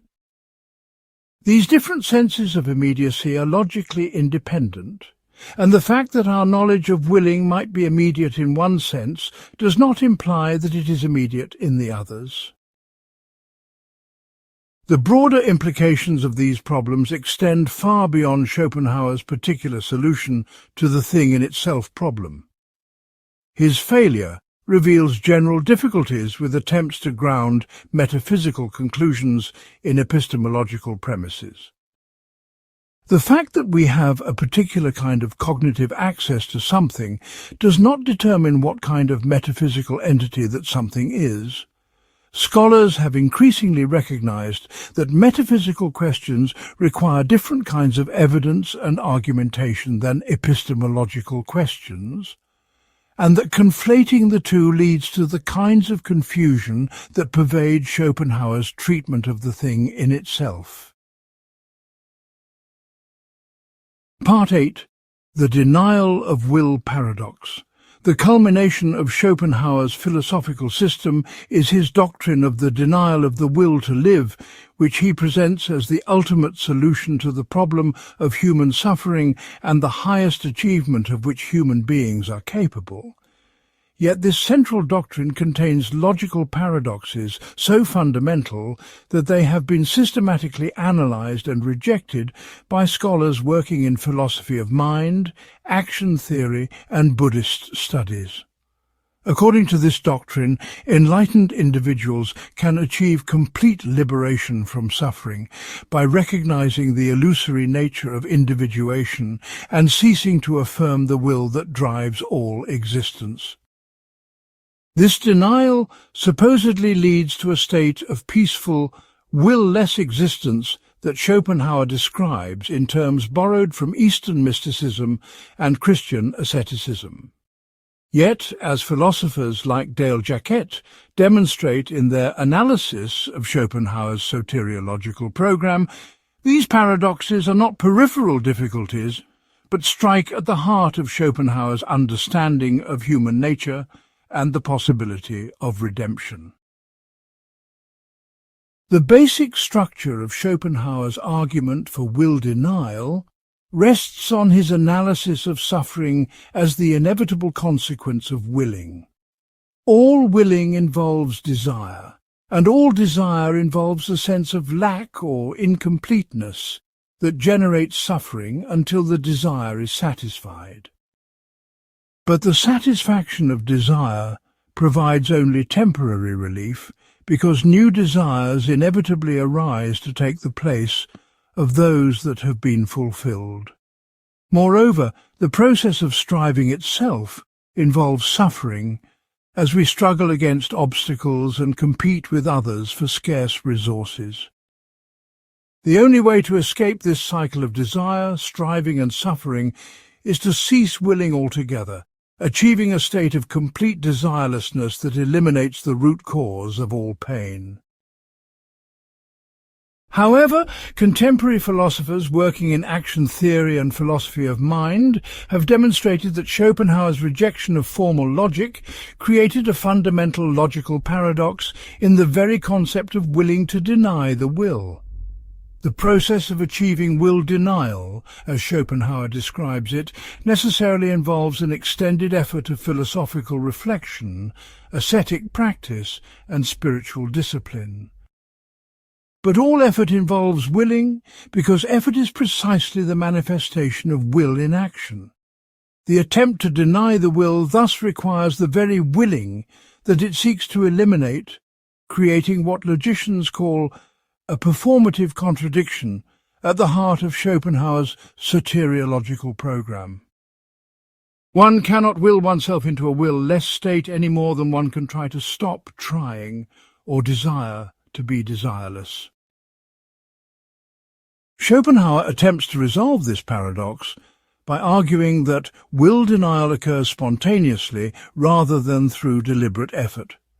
He claims that certain individuals, through a combination of philosophical insight and moral development, reach a point where the will simply ceases to affirm itself, much as a flame might suddenly be extinguished by a gust of wind.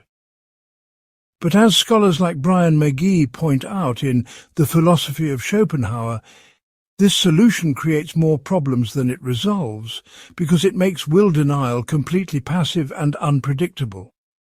If will denial cannot be achieved through effort, then there is no point in pursuing the philosophical and ascetic practices that Schopenhauer recommends.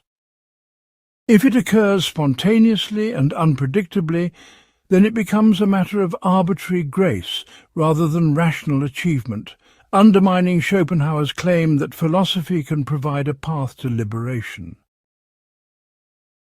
Scholars have also identified serious problems with Schopenhauer's characterization of the will-less state that supposedly results from successful will denial. He describes this state as one of complete peace, freedom from suffering, and profound bliss. But if the individual will has been genuinely denied, then there is no individual left to experience peace, freedom, or bliss. The concepts of experience, peace, and bliss all presuppose a subject that has these experiences, but will denial supposedly eliminates the individual subject along with individual willing. The will-less state thus becomes indistinguishable from non-existence, making it impossible to characterize in positive terms.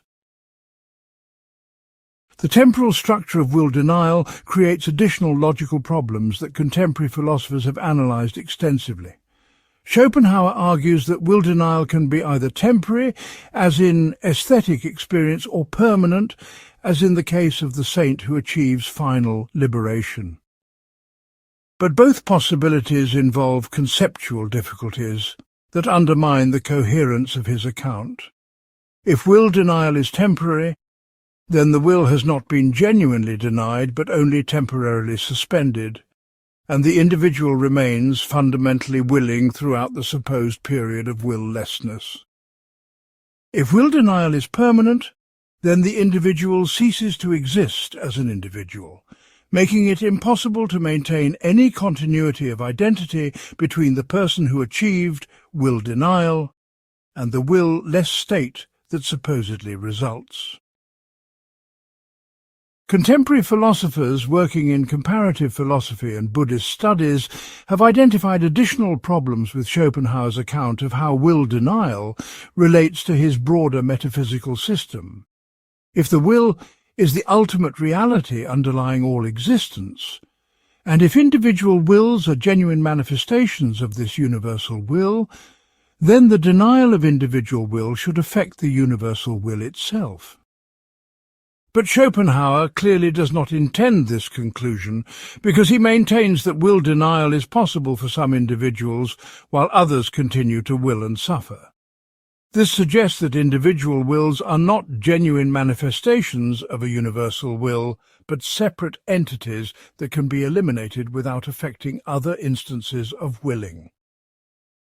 But this conclusion contradicts his fundamental metaphysical claim about the unity of the will and the illusory nature of individuation. Scholars have also revealed serious problems with Schopenhauer's use of empirical examples to support his doctrine of will denial. He frequently cites cases of Christian and Eastern mystics who allegedly achieved complete renunciation of willing through ascetic practice and spiritual insight. But these historical examples do not actually support his philosophical conclusions, because they can be explained more plausibly through psychological and sociological factors. What Schopenhauer interprets as metaphysical will denial can be understood more simply as extreme forms of sublimation, social withdrawal, or psychological dissociation that do not involve the complete elimination of willing. Moreover, many of the ascetics he admires continued to engage in various forms of willing, including the will to teach, the will to help others, and the will to maintain their ascetic practices. The historical development of psychology and neuroscience since Schopenhauer's time has provided additional evidence against the possibility of complete will denial. Modern research has shown that willing and desire are fundamental features of consciousness that cannot be eliminated without destroying consciousness itself. Even in states of deep meditation or mystical experience, brain activity continues and basic biological drives remain active.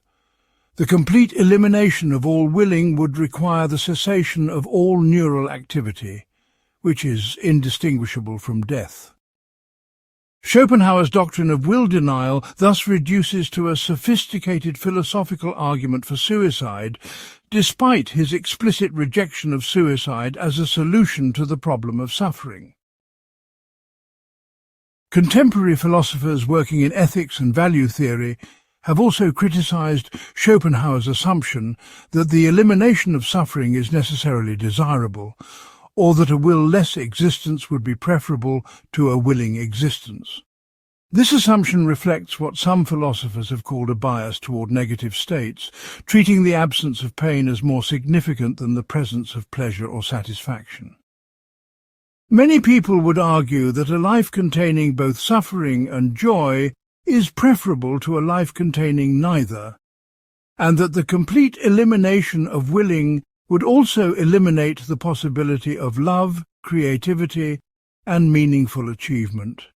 Schopenhauer's doctrine of will denial thus represents not a solution to the problem of human existence, but an extreme form of life denial that most people would reasonably reject. The broader implications of these paradoxes extend far beyond Schopenhauer's particular doctrine to fundamental questions about the relationship between philosophy and practical life. His failure to provide a coherent account of will denial reveals the dangers of pushing philosophical analysis to extreme conclusions without adequate attention to logical consistency and practical possibility.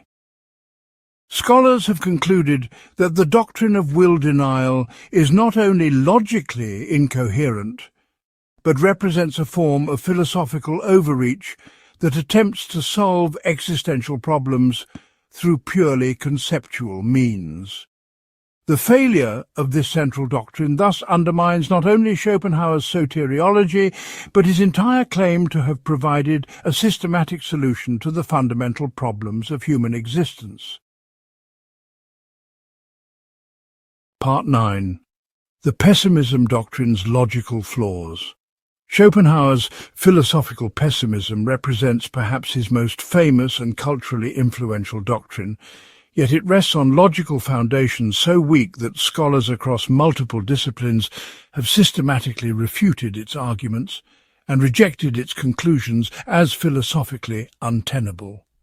His central claim that existence is fundamentally characterized by suffering, that life is not worth living, and that non-existence would be preferable to existence was supposed to follow necessarily from his metaphysical analysis of the will and its manifestations.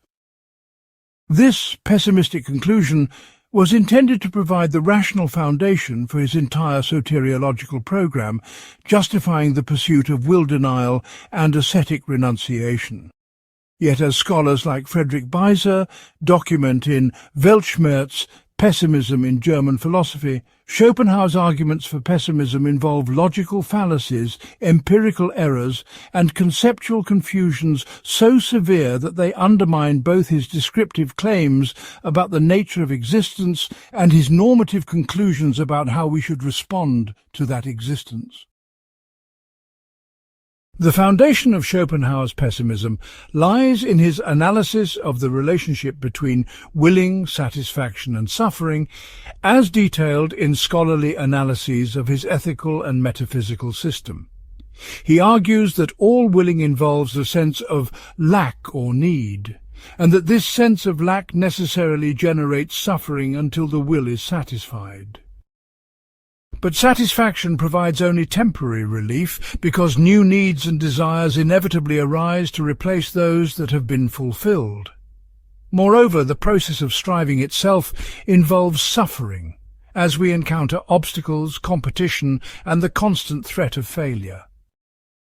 From this analysis, Schopenhauer concludes that suffering is the positive reality, while pleasure is merely the temporary absence of pain, making existence fundamentally characterized by negative rather than positive experiences. However, contemporary philosophers working in philosophy of mind and empirical psychology have identified fundamental logical errors in Schopenhauer's derivation of pessimistic conclusions from his psychological observations. The most basic problem, as analysed by scholars like Martha Nussbaum in her work on emotions and philosophy, concerns his treatment of pleasure and pain as asymmetrical phenomena. He argues that pain is positive while pleasure is merely negative, the absence of pain, but this asymmetry assumption is both empirically false and logically unjustified. Contemporary research in psychology and neuroscience has shown that pleasure and pain involve distinct neural systems and cannot be reduced to the presence and absence of a single underlying state. Many pleasurable experiences occur in the absence of any preceding pain or need, contradicting Schopenhauer's claim that pleasure is always merely relief from suffering. The logical structure of Schopenhauer's argument from individual psychology to universal pessimism also contains serious flaws that philosophers working in logic and argumentation theory have analysed extensively. Even if it were true that individual human beings experience more suffering than pleasure, this would not justify conclusions about the nature of existence in general. The universe contains countless forms of life and experience that may have very different relationships to pleasure and suffering than human beings do. Moreover, the fact that existence contains suffering does not automatically imply that existence is not worth living, because the value of existence might depend on factors other than the simple quantity of pleasure versus pain. Schopenhauer's argument commits what logicians call the fallacy of hasty generalization, moving from limited observations to universal conclusions without adequate justification. Contemporary philosophers have also identified serious problems with Schopenhauer's claim that his pessimism follows necessarily from his metaphysics of will. He argues that because the will is essentially striving, and because striving necessarily involves suffering, any world created by will must be fundamentally characterized by suffering. But this argument rests on several questionable assumptions about the nature of striving and its relationship to suffering. Not all striving involves suffering, particularly when the striving is successful and leads to genuine satisfaction. Moreover, even if striving does involve some degree of suffering, it might also produce enough pleasure or meaning to make the overall experience worthwhile. Scholars working in intellectual history and biography have revealed that Schopenhauer's pessimism is heavily influenced by his personal temperament and historical circumstances rather than by objective philosophical reasoning. As Rudiger Safransky documents in Schopenhauer and the Wild Years of Philosophy, born into the aftermath of the Napoleonic Wars, witnessing widespread social upheaval and economic uncertainty, and struggling with his own difficult relationships and professional disappointments, Schopenhauer may have generalized from his particular experience to conclusions about existence in general. His notorious misanthropy, his conflicts with his mother and academic colleagues, and his chronic hypochondria all suggest psychological factors that may have biased his philosophical analysis toward pessimistic conclusions.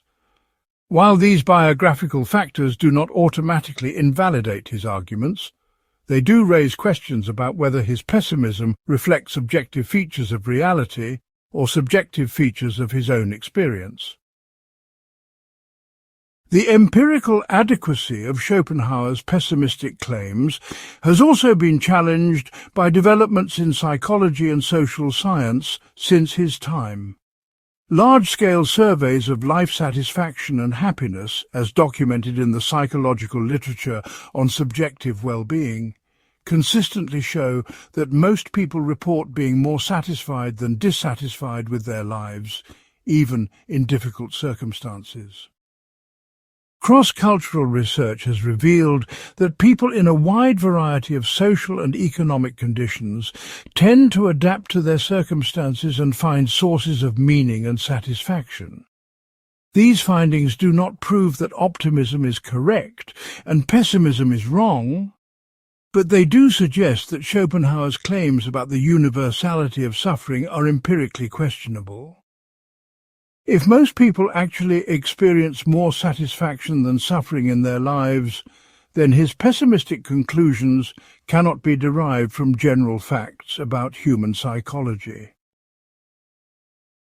Contemporary philosophers working in value theory and philosophy of life have identified additional problems with Schopenhauer's treatment of value and meaning in human life.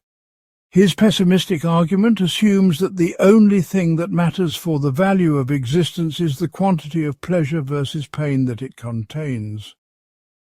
But this hedonistic approach to value ignores other factors that people actually care about, such as meaningful relationships, creative achievement, moral development, and the pursuit of knowledge.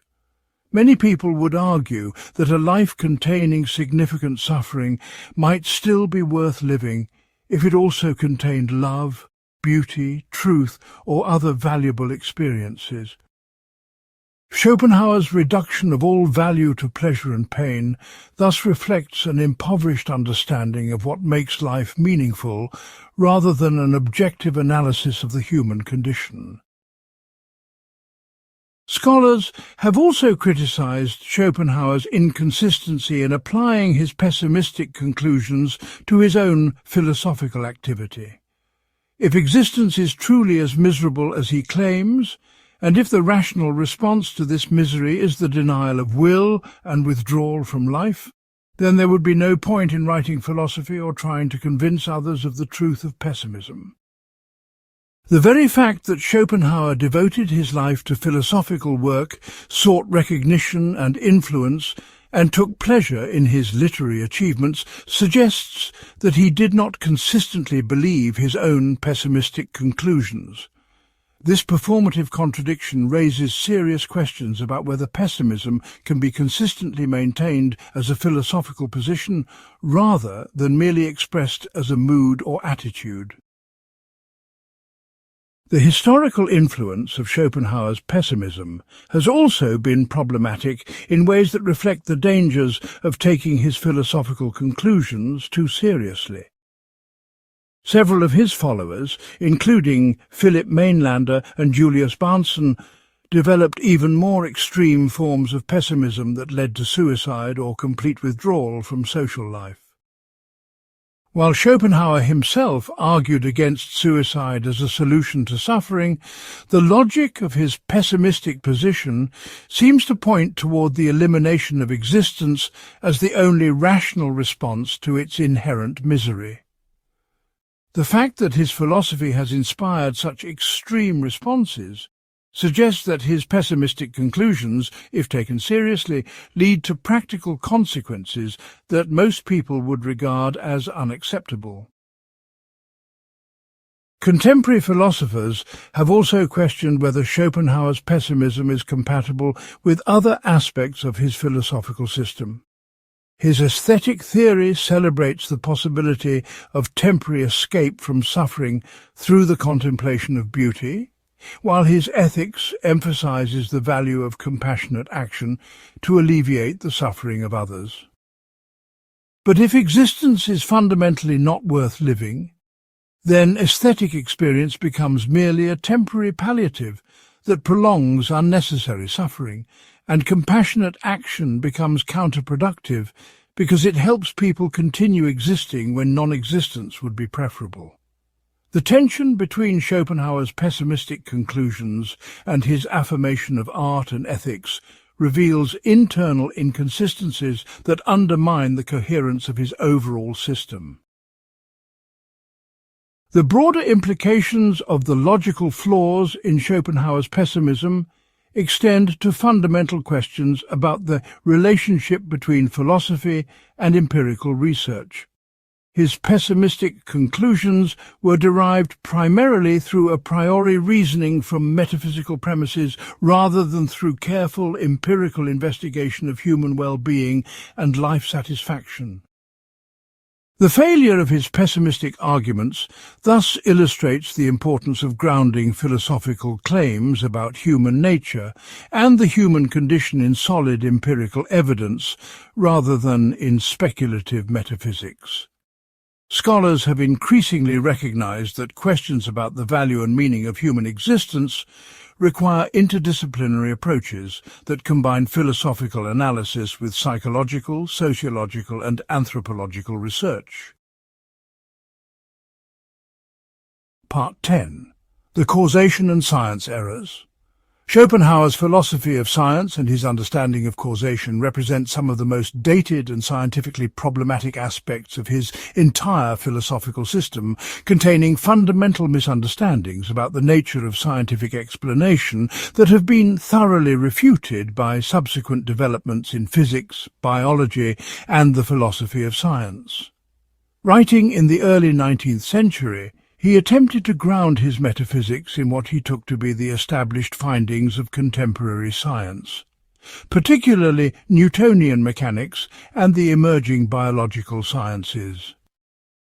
His analysis of causation as the fundamental principle organizing empirical experience, his treatment of natural forces as manifestations of the will, and his claims about the relationship between scientific explanation and philosophical understanding were all intended to show how his metaphysical system could accommodate and illuminate scientific knowledge. Yet, as scholars like Peter Clarke document in studies of 19th-century philosophy of science, and as historians of science have demonstrated, Schopenhauer's understanding of science was both limited by the knowledge available in his time and distorted by his metaphysical commitments, leading to conclusions that have been thoroughly refuted by subsequent scientific developments. Schopenhauer's treatment of causation reflects his attempt to simplify and systematize Kant's more complex account of the categories of understanding.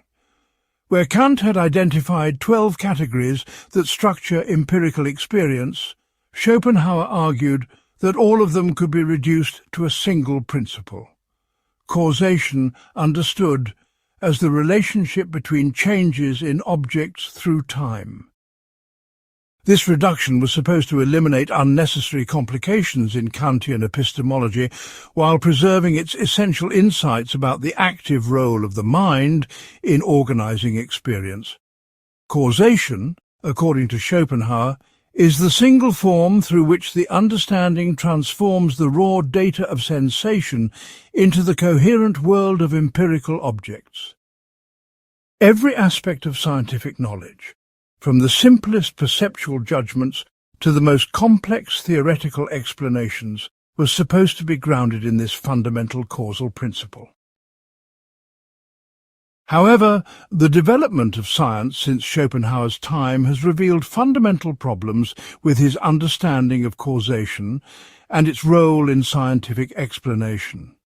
The emergence of statistical mechanics in physics, as documented by historians of science like Stephen Brush, showed that many scientific laws are probabilistic rather than strictly causal in the deterministic sense that Schopenhauer assumed. The development of quantum mechanics has revealed that causation at the microscopic level operates according to principles that are fundamentally different from the classical causation that Schopenhauer took to be universal. These developments do not merely require minor modifications to Schopenhauer's account, but fundamentally undermine his claim that all scientific knowledge can be reduced to causal relationships of the type he described. Contemporary philosophers of science like Nancy Cartwright and John Dupre have also identified serious problems with Schopenhauer's attempt to ground scientific explanation in a single, unified principle. Modern science employs many different types of explanation that cannot be reduced to simple causal relationships. Mathematical explanations in physics, functional explanations in biology, and computational explanations in cognitive science all involve logical structures that are more complex than the linear causal sequences that Schopenhauer envisioned. The diversity of explanatory strategies in contemporary science suggests that his reductionist approach was overly simplistic even for the science of his own time. Scholars have revealed that Schopenhauer's understanding of scientific method was also seriously flawed. He argued that science could never provide genuine explanations of natural phenomena, but could only describe the regular sequences of events that we observe in experience. According to his view, scientific laws are simply generalizations about patterns of succession in our representations rather than insights into the underlying nature of reality. This instrumentalist approach to science was supposed to preserve the ultimate mystery of existence while acknowledging the practical utility of scientific knowledge. But this view fails to account for the explanatory power of scientific theories and their ability to predict novel phenomena that extend far beyond the original observations on which they were based. The historical development of scientific explanation since Schopenhauer's time has shown that science does indeed provide genuine understanding of natural phenomena rather than merely describing surface regularities. The atomic theory of matter, the theory of evolution, the germ theory of disease, and countless other scientific advances have revealed underlying mechanisms and structures that explain why natural phenomena behave as they do. These explanatory successes cannot be dismissed as mere descriptions of phenomenal regularities, but represent genuine insights into the nature of reality. Schopenhauer's attempt to limit science to the description of appearances thus reflects an inadequate understanding of scientific reasoning rather than a profound philosophical insight about the limits of empirical knowledge. Contemporary philosophers of science have also identified serious problems with Schopenhauer's treatment of natural forces as manifestations of the will. He argued that forces like gravity, magnetism, and chemical affinity represent low-grade objectifications of the will, while biological functions like nutrition and reproduction represent higher grades of the same underlying reality. This hierarchical scheme was supposed to provide a unified metaphysical interpretation of all natural phenomena. But the development of field theory in physics, the discovery of the fundamental forces of nature, and our current understanding of biological processes have shown that natural forces operate according to precise mathematical laws rather than through the blind striving that Schopenhauer associated with the will. The emergence of modern biology has been particularly damaging to Schopenhauer's scientific worldview, as documented by historians of biology like Ernst Mayr. His understanding of biological phenomena was heavily influenced by the vitalism that was popular in his time, the view that living organisms are animated by special vital forces that distinguish them from inorganic matter. The development of molecular biology and biochemistry has shown that biological processes can be understood in terms of the same physical and chemical principles that operate in inorganic systems. There is no need to postulate special vital forces or grades of will to explain the difference between living and non-living matter. The apparent goal-directedness of biological processes can be explained through evolutionary mechanisms rather than through the manifestation of an underlying will. Historians of science have also shown that Schopenhauer's understanding of the science of his own time was often inaccurate or superficial.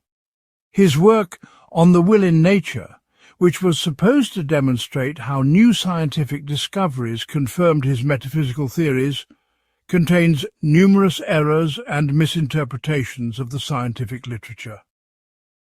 His discussions of animal magnetism and other pseudo-scientific phenomena reveal a lack of critical judgment about what constitutes genuine scientific evidence. His treatment of non-European scientific traditions, while admirable in its breadth of interest, often relies on unreliable sources and fails to understand the different conceptual frameworks within which these traditions operate. Contemporary philosophers of science have identified additional problems with Schopenhauer's attempt to connect his metaphysics of will to scientific explanation. Even if we grant for the sake of argument that the will exists and manifests itself in natural phenomena, this metaphysical claim provides no additional explanatory power beyond what science already offers. Knowing that gravity is a manifestation of the will does not help us understand how gravity works or predict its effects any better than understanding gravity through Einstein's general theory of relativity. Schopenhauer's metaphysical interpretation of science thus represents what philosophers call a fifth wheel explanation that adds unnecessary complications without providing additional understanding. The development of the philosophy of science since Schopenhauer's time has also revealed problems with his understanding of the relationship between philosophical and scientific knowledge. He argued that philosophy could provide insights into the ultimate nature of reality that science could never reach because science is limited to the world of appearances. But contemporary philosophers of science like Hilary Putnam and Ian Hacking have shown that the distinction between appearance and reality is not as clear-cut as Schopenhauer assumed. Scientific theories involve complex interactions between observation, theoretical interpretation, and mathematical modelling that cannot be neatly divided into phenomenal description and metaphysical speculation. The relationship between scientific and philosophical knowledge is more integrated and mutually informative than Schopenhauer's rigid separation suggests. The broader implications of Schopenhauer's errors about causation and science extend to fundamental questions about the relationship between philosophy and empirical knowledge. His attempt to ground his metaphysical system in scientific authority while simultaneously limiting the scope and validity of scientific explanation reflects a deep confusion about the epistemological status of both philosophical and scientific claims. Scholars have increasingly recognized that any adequate philosophical system must be compatible with our best current scientific knowledge and must be prepared to revise its claims in light of new empirical discoveries. Schopenhauer's failure to meet these requirements illustrates the dangers of constructing philosophical systems that are insulated from empirical refutation. Part 11. The Space and Time Doctrine Problems. Schopenhauer's treatment of space and time as pure forms of intuition represents one of his most direct borrowings from Kant, yet his modification and application of these concepts reveals fundamental misunderstandings that have been thoroughly exposed by subsequent developments in philosophy, mathematics and physics, as documented by leading scholars in these fields. Following Kant's transcendental aesthetic, Schopenhauer argued that space and time are not features of things as they exist independently of human cognition, but rather subjective forms that the mind imposes on experience in order to make coherent perception possible. He incorporated this doctrine into his broader metaphysical system by claiming that space and time, along with causation, constitute the principium individuationis that creates the illusion of multiplicity in what is ultimately a unified reality. Yet, as scholars like Michael Friedman document in Kant and the Exact Sciences, and as mathematicians and physicists have demonstrated, Schopenhauer's understanding of space and time contains both logical inconsistencies and empirical errors that undermine his entire epistemological and metaphysical framework. Schopenhauer's appropriation of Kant's doctrine was motivated by his desire to explain how a single, undifferentiated will could appear as a world of distinct interacting objects. Space and time, according to his theory, are the fundamental forms through which the mind fragments the underlying unity of the will into the multiplicity of individual phenomena that we observe in ordinary experience. Without these forms of intuition, there would be no separate objects, no causal relationships, and no temporal sequence of events. The entire world of representation depends on the mind's capacity to organize reality according to spatial and temporal principles that have no basis in the will itself. This doctrine was supposed to explain both how empirical knowledge is possible and why such knowledge cannot reveal the true nature of ultimate reality. However, the development of non-Euclidean geometry in the 19th century revealed fundamental problems with Schopenhauer's understanding of spatial intuition, as documented by historians of mathematics like Jeremy Gray. Mathematicians like Lobachevsky, Bolyai and Riemann showed that coherent geometrical systems could be constructed based on different assumptions about parallel lines and the curvature of space. These discoveries demonstrated that Euclidean geometry, which Schopenhauer had assumed was the necessary form of spatial intuition, was actually just one possible mathematical system among many. If spatial intuition really imposed Euclidean structure on all possible experience, then non-Euclidean geometries should be inconceivable. But mathematicians found them perfectly intelligible and internally consistent.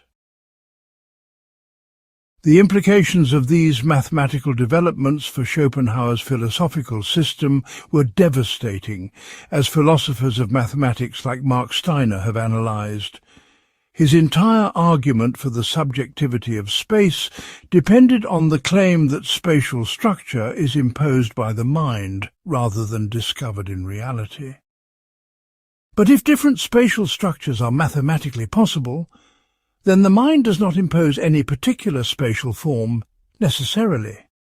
This suggests either that spatial structure is more flexible than Schopenhauer assumed, or that it is a feature of reality rather than a subjective form of intuition. Either conclusion undermines his argument for the ideality of space and the corresponding metaphysical claims about the principium individuationis. The development of Einstein's theories of relativity provided even more decisive refutation of Schopenhauer's space and time doctrine, as documented by philosophers of science like John Norton and historians of physics like Abraham Pace. Special relativity showed that spatial and temporal measurements are relative to the reference frame of the observer, contradicting Schopenhauer's assumption that space and time have universal, necessary structures. General relativity revealed that spatial and temporal structure is affected by the distribution of matter and energy, showing that space and time are features of physical reality rather than subjective forms imposed by the mind. These discoveries not only refute Schopenhauer's specific claims about space and time, but undermine the entire Kantian framework that he inherited and modified. Contemporary philosophers working in philosophy of space and time have also identified logical problems with Schopenhauer's attempt to derive the multiplicity of phenomena from the unity of the will through the application of spatial and temporal forms. The most basic problem, as analysed by philosophers like Tim Maudlin in his work on the metaphysics of space and time, concerns the relationship between the supposed unity of the will and the plurality of minds that apply these forms. If space and time are subjective forms of human intuition, and if different human beings exist as separate subjects, then there must already be multiplicity at the level of the subjects who impose these forms. But if there is already multiplicity at the subjective level, then space and time cannot be the ultimate source of multiplicity, and Schopenhauer's explanation becomes circular. The principium individuationis presupposes the very individuation that it is supposed to explain.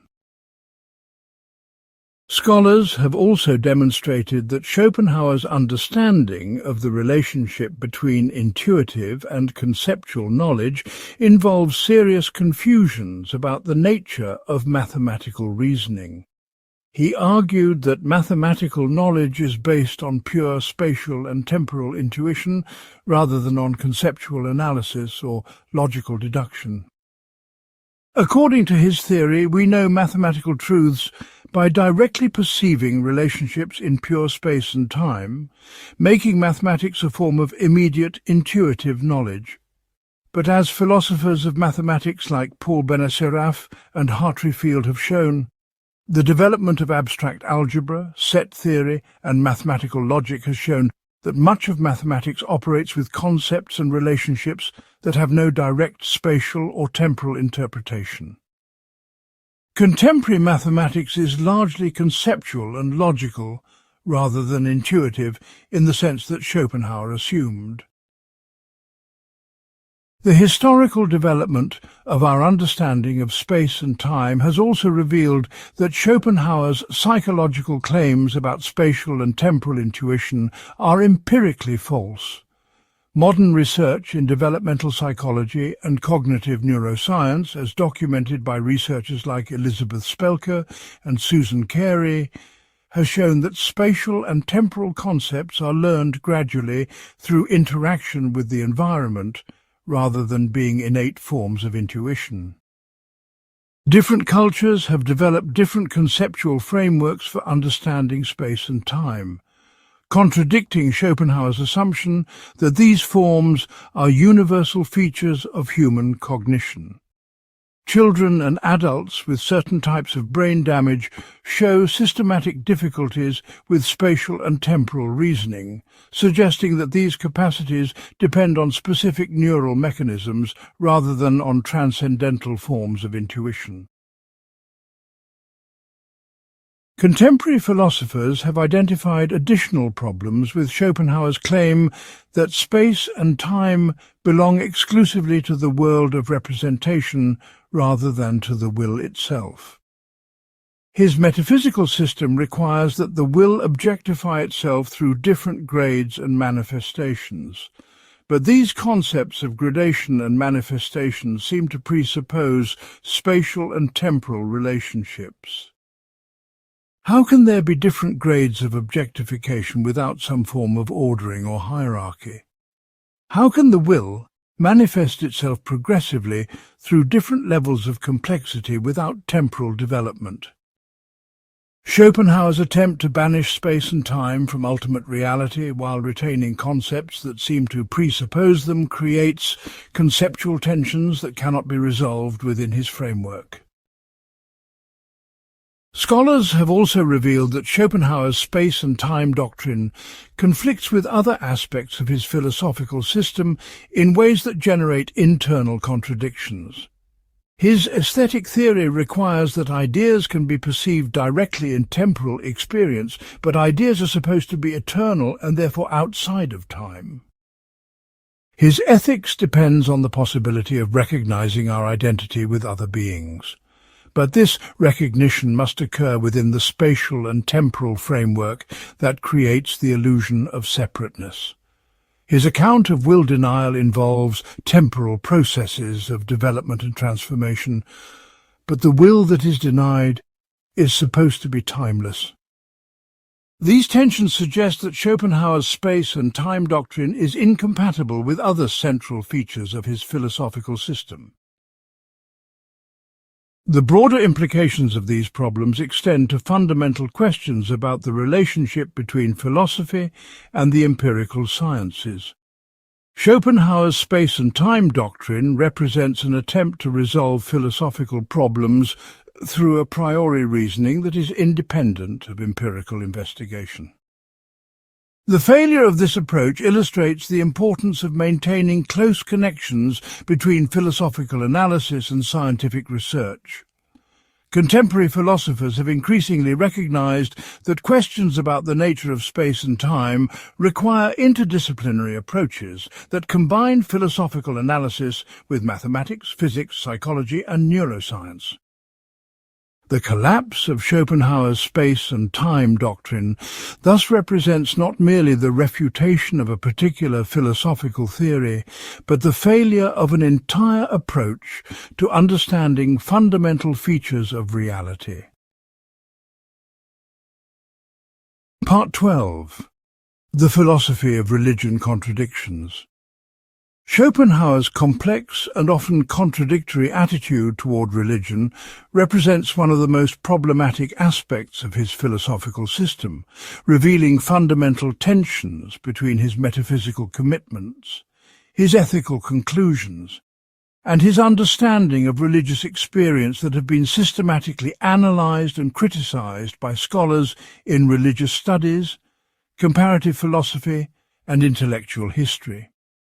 While he explicitly rejected theistic religion and maintained a thoroughly atheistic worldview, he simultaneously claimed that the great religious traditions, particularly Christianity, Hinduism and Buddhism, expressed in allegorical form the same metaphysical truths that his philosophy articulated conceptually.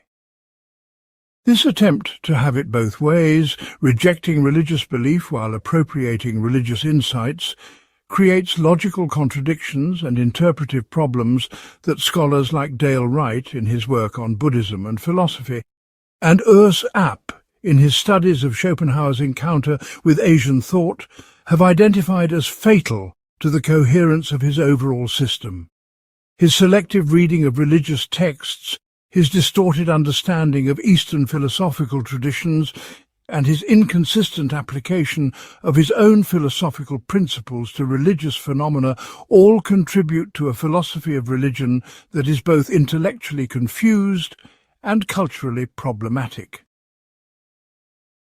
Schopenhauer's atheistic convictions were formed early in his intellectual development and remained constant throughout his career, as documented by biographers like Rudiger Safransky. He rejected the existence of God as conceived by traditional theism, arguing that the idea of a personal deity who created and governs the universe was both logically incoherent and morally repugnant. His metaphysics of will provided no room for a rational, benevolent creator, because the will itself was supposed to be blind, irrational, and amoral. Moreover, his analysis of suffering as the fundamental characteristic of existence made it impossible to reconcile belief in an all-good, all-powerful deity with the reality of evil and pain in the world. From his perspective, traditional theistic religion represented a form of wishful thinking that refused to confront the harsh realities of existence. Yet, despite this thoroughgoing rejection of theistic belief, Schopenhauer maintained that religious traditions contained profound insights into the nature of reality that paralleled his own philosophical conclusions.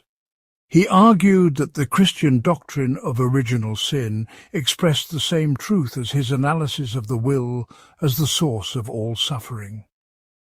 The Hindu concept of Maya, or cosmic illusion, corresponded to his understanding of the world of representation as mere appearance, rather than ultimate reality. The Buddhist emphasis on the elimination of desire as the path to liberation from suffering matched his own doctrine of will denial as the solution to the human condition. These correspondences were supposed to provide independent confirmation of his philosophical theories, while also explaining why religious ideas had such widespread appeal throughout human history. However, scholars in religious studies like Wenzel Krostowski and comparative philosophers like Ninian Smart have identified fundamental logical problems with Schopenhauer's attempt to appropriate religious insights while rejecting religious beliefs. The most basic difficulty concerns the relationship between the literal content of religious doctrines and their supposed allegorical meaning. If religious ideas are valuable only as symbolic expressions of philosophical truths, then the specific content of religious belief becomes irrelevant, and there is no reason to prefer one religious tradition over another. But Schopenhauer clearly does prefer some religious traditions over others, praising Christianity, Hinduism and Buddhism while dismissing Judaism and Islam as crude and materialistic. This selective appreciation suggests that his interpretation of religion is driven more by his philosophical prejudices than by objective analysis of religious phenomena. Scholars specializing in Hindu and Buddhist philosophy have also demonstrated that Schopenhauer's understanding of the religious traditions he admired was often superficial and distorted. As Urs App documents in Schopenhauer's Compass, an introduction to Schopenhauer's philosophy and its origins. His knowledge of Hinduism was based primarily on early 19th century European translations and interpretations that significantly misrepresented the diversity and complexity of Hindu philosophical traditions. He treated concepts like Maya and Brahman as if they had fixed, uncontroversial meanings, when in fact they are understood differently by different schools of Hindu philosophy. His interpretation of these concepts was further distorted by his tendency to read his own philosophical conclusions into texts that were written in very different cultural and intellectual contexts. Similar problems affect Schopenhauer's treatment of Buddhism. Despite his frequent claims that Buddhism was the most profound and accurate of all religious traditions, his understanding of Buddhism was limited to Theravada texts that were available in European translations, giving him little insight into the diversity of Buddhist philosophical traditions.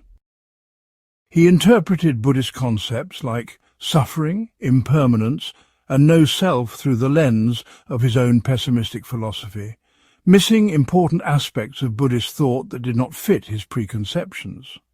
Most significantly, as scholars like David McMahon argue in The Making of Buddhist Modernism, he failed to understand that Buddhism includes positive teachings about compassion, wisdom and skillful means that go far beyond the purely negative goal of eliminating suffering. His reduction of Buddhism to philosophical pessimism reflects his inability to appreciate religious traditions on their own terms, rather than as confirmation of his own theories. Contemporary philosophers and theologians have identified additional problems with Schopenhauer's treatment of Christian mysticism and asceticism. He praised Christian saints and mystics as examples of individuals who had achieved the denial of will, but his interpretations of their experiences and teachings often conflict with their own self-understanding. Christian mystics typically understand their experiences as encounters with divine reality, not as the elimination of individual willing. Christian asceticism is usually motivated by love of God and desire for spiritual union, not by pessimistic conclusions about the worthlessness of existence. Schopenhauer's attempt to reinterpret these religious phenomena in terms of his own philosophical categories systematically distorts their meaning and significance within their original religious contexts. Scholars have also revealed serious tensions between Schopenhauer's philosophy of religion and other aspects of his philosophical system. His aesthetic theory celebrates the value of art and beauty as temporary escapes from willing, but his interpretation of religion emphasizes only the negative goal of eliminating suffering. If religious experience really involved the complete denial of will, then it should also eliminate the capacity for aesthetic appreciation, making religious and aesthetic experience incompatible. His ethics emphasizes the importance of compassionate action to alleviate the suffering of others, but his interpretation of religious salvation as individual escape from existence provides no foundation for concern about the welfare of others. These tensions suggest that his philosophy of religion is not well integrated with the rest of his philosophical system. Contemporary scholars have also criticized Schopenhauer's cultural and ethnic prejudices as they affect his philosophy of religion.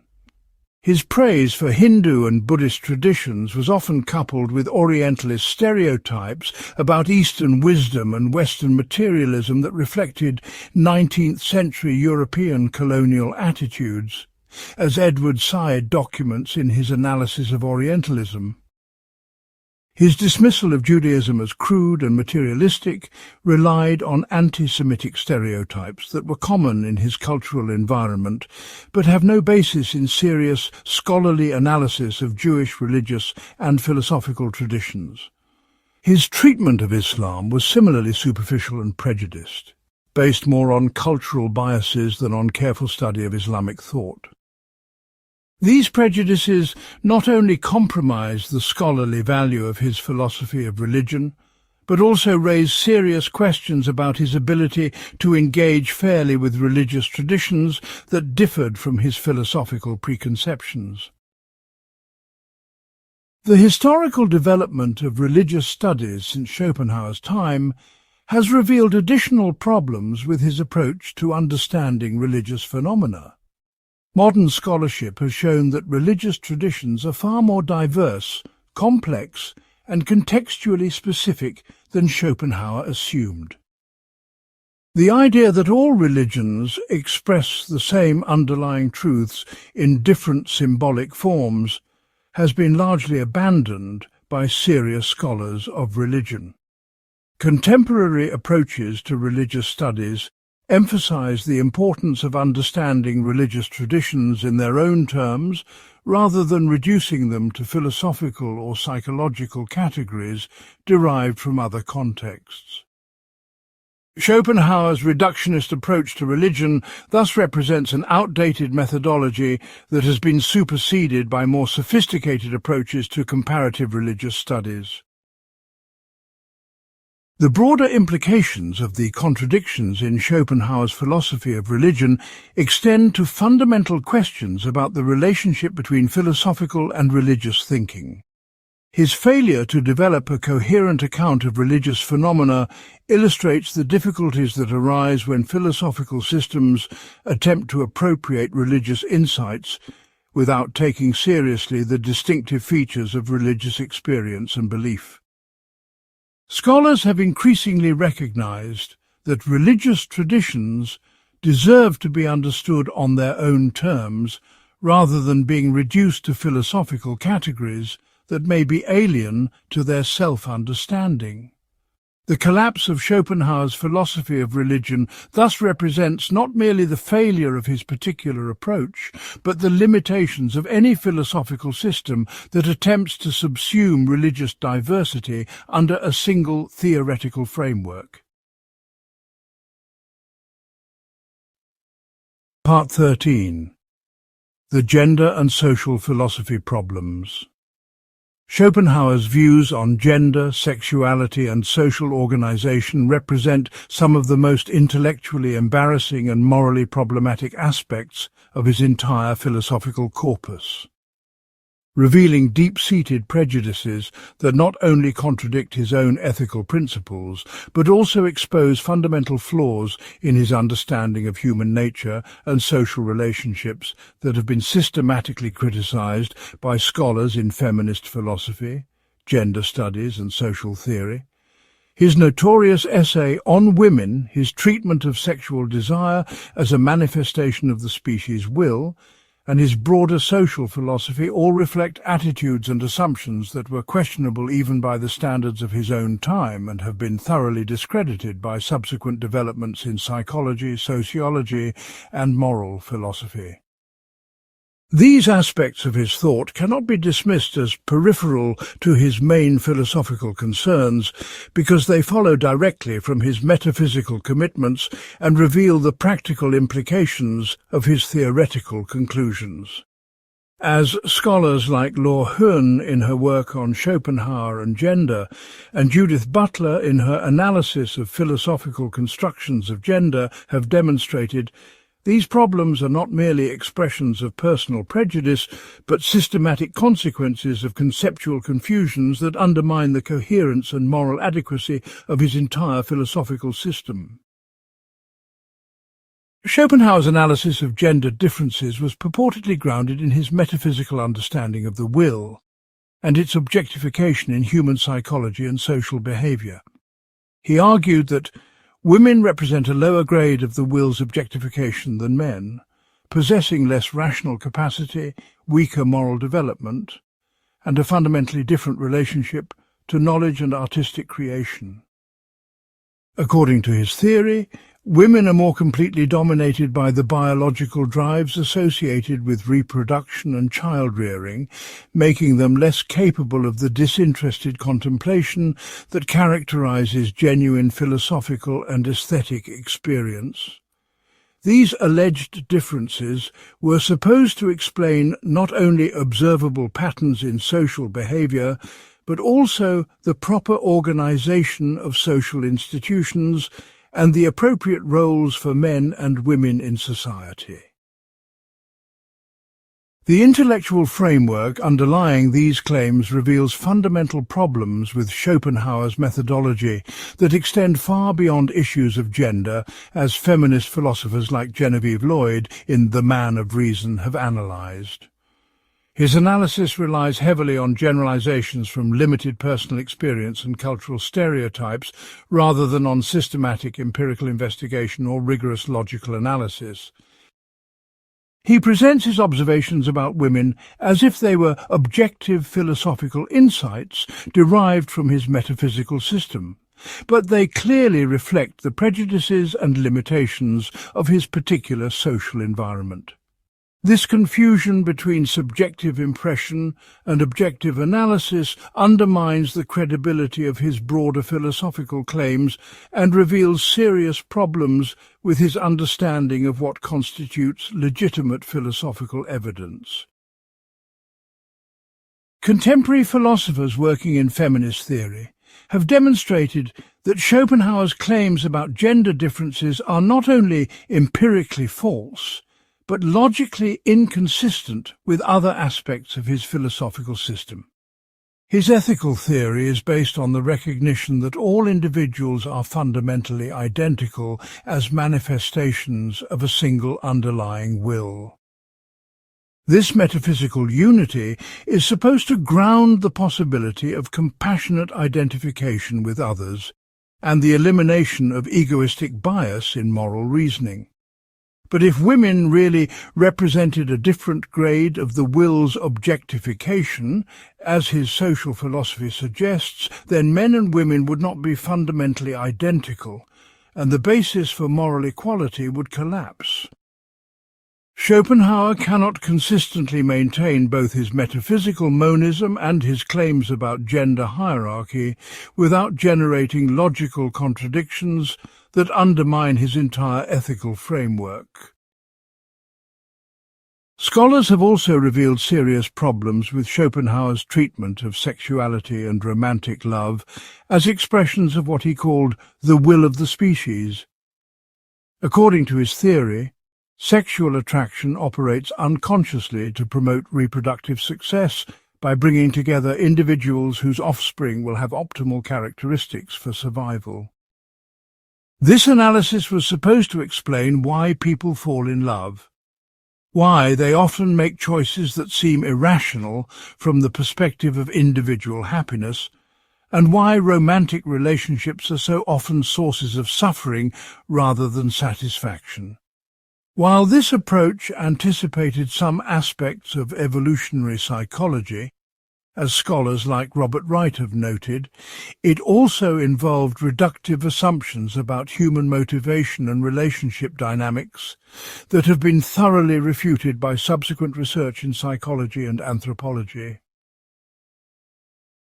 The most fundamental problem with Schopenhauer's analysis of sexuality concerns his treatment of individual conscious experience as merely illusory manifestation of unconscious biological drives. He argues that people believe they are acting on the basis of personal attraction and individual choice when they are actually being manipulated by species-level imperatives that operate below the threshold of awareness. This reductionist approach eliminates the possibility of genuine agency and authentic relationship, reducing all romantic experience to biological deception.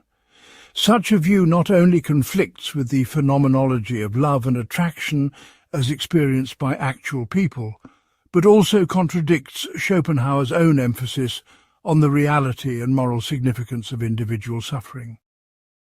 If individual experience is merely illusory, then individual suffering cannot be the fundamental problem that his philosophy aims to solve. Contemporary philosophers working in political philosophy have identified additional problems with Schopenhauer's social philosophy and his understanding of political organization.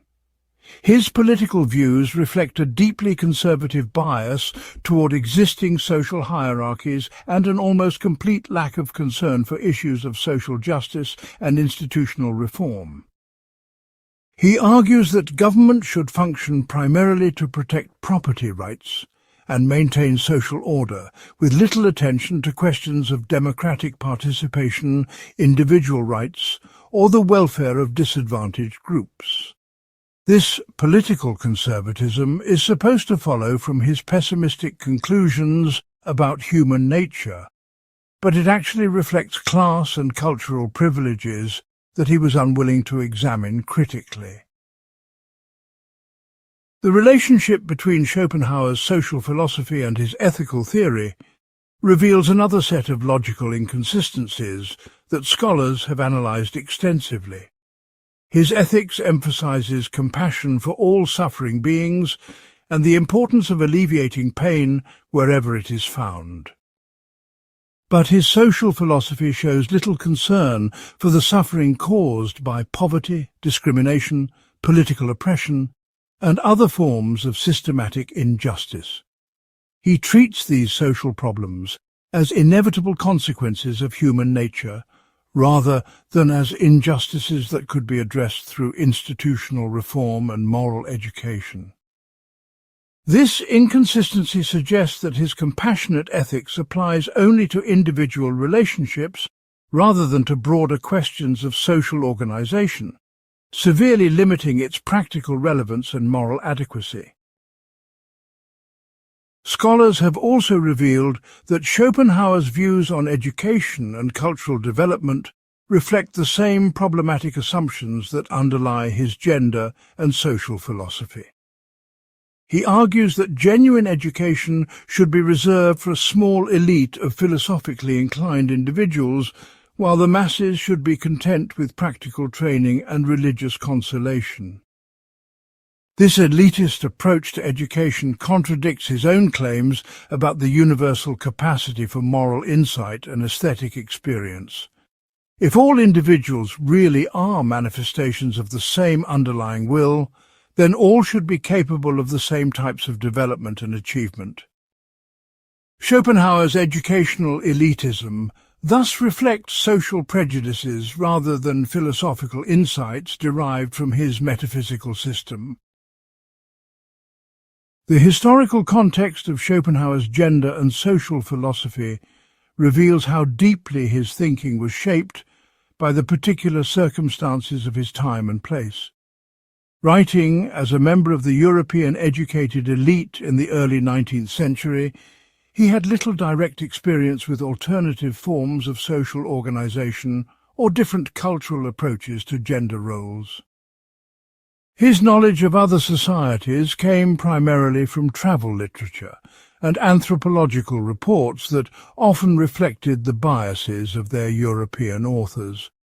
This cultural limitation does not excuse his prejudices, but it does help explain how someone who could develop sophisticated insights in other areas of philosophy could be so blind to the assumptions underlying his social views. Contemporary philosophers have also criticized the broader methodological problems revealed by Schopenhauer's approach to gender and social issues. His tendency to derive normative conclusions from descriptive observations, his reliance on anecdotal evidence and cultural stereotypes, and his failure to consider alternative explanations for the phenomena he observed all reflect serious problems with his philosophical methodology. These methodological flaws are not confined to his social philosophy, but appear throughout his work, raising questions about the reliability of his philosophical reasoning in other areas. The failure of his gender and social philosophy thus illustrates broader problems with his approach to philosophical analysis that compromise the credibility of his entire system. The broader implications of these problems extend to fundamental questions about the relationship between philosophical theory and moral practice. Schopenhauer's case illustrates how even sophisticated philosophical systems can be corrupted by unexamined prejudices and cultural assumptions that contradict their explicit moral commitments. Scholars have increasingly recognized the importance of subjecting all aspects of philosophical systems to critical scrutiny, including their assumptions about human nature, social organization, and cultural development. The failure of Schopenhauer's gender and social philosophy thus serves as a cautionary example of the dangers of philosophical thinking that is not adequately grounded in empirical research and critical self-reflection. Part 14. The Logic and Reasoning Failures. Schopenhauer's approach to logic and reasoning reveals fundamental misunderstandings about the nature of rational argument that permeate his entire philosophical system and help explain many of the contradictions and confusions that scholars have identified in his work, as documented by logicians and philosophers of logic who have examined his systematic rejection of formal reasoning principles. Despite his reputation for clear thinking and systematic analysis, his actual practice of philosophical reasoning consistently violates basic logical principles, employs fallacious arguments, and relies on rhetorical strategies that substitute emotional appeal for rational justification. These failures are not peripheral to his philosophical project, but central to his methodology, reflecting deep confusion about the relationship between logic and truth, argument and insight, rational analysis and philosophical understanding. As scholars like John Woods in his work on fallacies and argumentation, and Douglas Walton in his studies of informal logic have demonstrated, these logical failures are so pervasive and systematic that they undermine the credibility of his conclusions, even in areas where his psychological observations and cultural insights might otherwise be valuable. Schopenhauer's attitude toward formal logic was consistently dismissive and hostile throughout his career, as documented by scholars who have studied his relationship to the logical traditions of his time. He argued that traditional syllogistic logic was merely a scholastic game that contributed nothing to genuine knowledge or understanding. According to his view, logic could only manipulate concepts that were already given, rearranging existing knowledge without generating new insights. Real philosophical progress, he maintained, came through intuitive insight and direct perception, rather than through logical analysis and deductive reasoning. This anti-logical stance was supposed to distinguish his approach from the arid conceptualism of his German idealist contemporaries, and to align his philosophy with the immediate, non-discursive knowledge that he associated with aesthetic experience and mystical insight. However, contemporary philosophers working in logic and argumentation theory have demonstrated that Schopenhauer's rejection of formal logic created more problems than it solved. The most basic difficulty is that philosophical argument, by its very nature, requires logical structure and rational justification. Even the most intuitive insights must be expressed in language, defended against objections, and integrated with other beliefs in ways that require logical coherence. By rejecting the standards of logical validity, Schopenhauer deprived himself of the very tools that are necessary for distinguishing good arguments from bad ones, true conclusions from false ones, and genuine insights from mere prejudices. This methodological anarchism helps explain why his philosophical system contains so many internal contradictions and conceptual confusions. Scholars have revealed that despite his explicit rejection of formal logic, Schopenhauer's arguments consistently employ logical structures, though often in ways that violate basic principles of valid reasoning. His derivation of pessimistic conclusions from observations about human psychology employs what appears to be inductive reasoning. But the induction is based on biased samples and reaches conclusions that go far beyond what the evidence supports.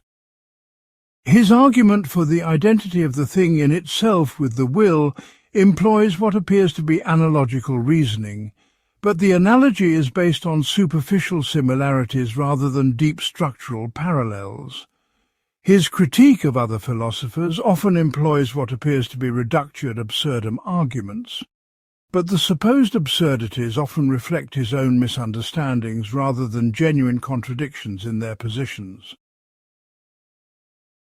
Contemporary logicians like Frans van Emeren and Rob Grotendorst have identified specific fallacies that appear repeatedly throughout Schopenhauer's work.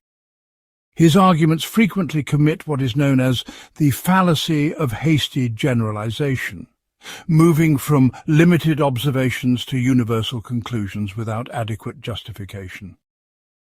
He regularly employs ad hominem arguments, attacking the character or motives of other philosophers rather than addressing the logical merit of their positions.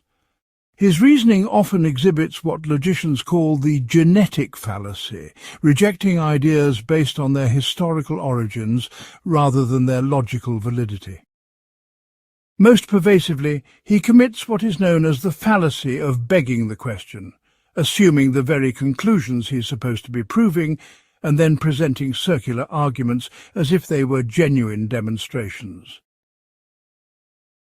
The problem of circular reasoning is particularly serious in Schopenhauer's philosophical system because it appears at every level of his argument, as scholars like Christopher Janaway have documented.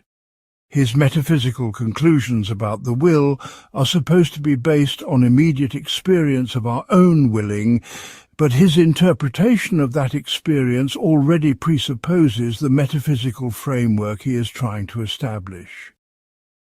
His aesthetic theory is supposed to be based on analysis of actual aesthetic experience, but his analysis consistently interprets that experience in terms of his pre-existing theory about ideas and will denial. His ethical conclusions are supposed to follow from his metaphysical insights, but his selection and interpretation of the relevant insights is clearly guided by his prior moral commitments. This pervasive circularity means that his philosophical system is largely self-confirming rather than genuinely explanatory. Scholars have also identified serious problems with Schopenhauer's use of analogical reasoning, which plays a central role in many of his most important arguments. His argument that we can understand external objects by analogy with our own inner experience assumes that the analogy is legitimate, but he provides no independent justification for this assumption. His argument that different natural phenomena represent different grades of the will's objectification relies on analogies between very different types of processes, but again, these analogies are assumed rather than established. The problem with analogical reasoning is that analogies can always be extended in multiple directions, and without independent criteria for evaluating their legitimacy, they become merely rhetorical devices rather than genuine sources of knowledge. Contemporary philosophers working in philosophy of logic have identified additional problems with Schopenhauer's treatment of contradictions in his own system. When critics pointed out logical inconsistencies in his philosophy, he frequently responded that logical consistency was less important than capturing the essential truth about reality. He argued that reality itself might be contradictory, so a philosophical system that avoided all contradictions might actually be less true than one that embraced them. This response fundamentally misunderstands the nature of logical contradiction and its relationship to truth. A system that contains logical contradictions is not more true but less coherent, because contradictory statements cannot both be true simultaneously. The historical development of logic since Schopenhauer's time has revealed additional problems with his understanding of logical reasoning. The emergence of mathematical logic, symbolic logic, and formal systems has shown that logical analysis can indeed generate new knowledge and genuine insights, rather than merely manipulating existing concepts. The development of non-classical logics has shown that there are many different logical systems, each appropriate for different types of reasoning rather than a single monolithic logical framework. These developments suggest that Schopenhauer's wholesale rejection of logic was based on an inadequate understanding of what logic could accomplish and how it relates to other forms of reasoning. Scholars have also revealed that Schopenhauer's logical failures are closely connected to his rhetorical strategies and literary ambitions. His philosophy was written for a general educated audience rather than for professional philosophers, and he often prioritized literary effect and emotional impact over logical rigor and analytical precision.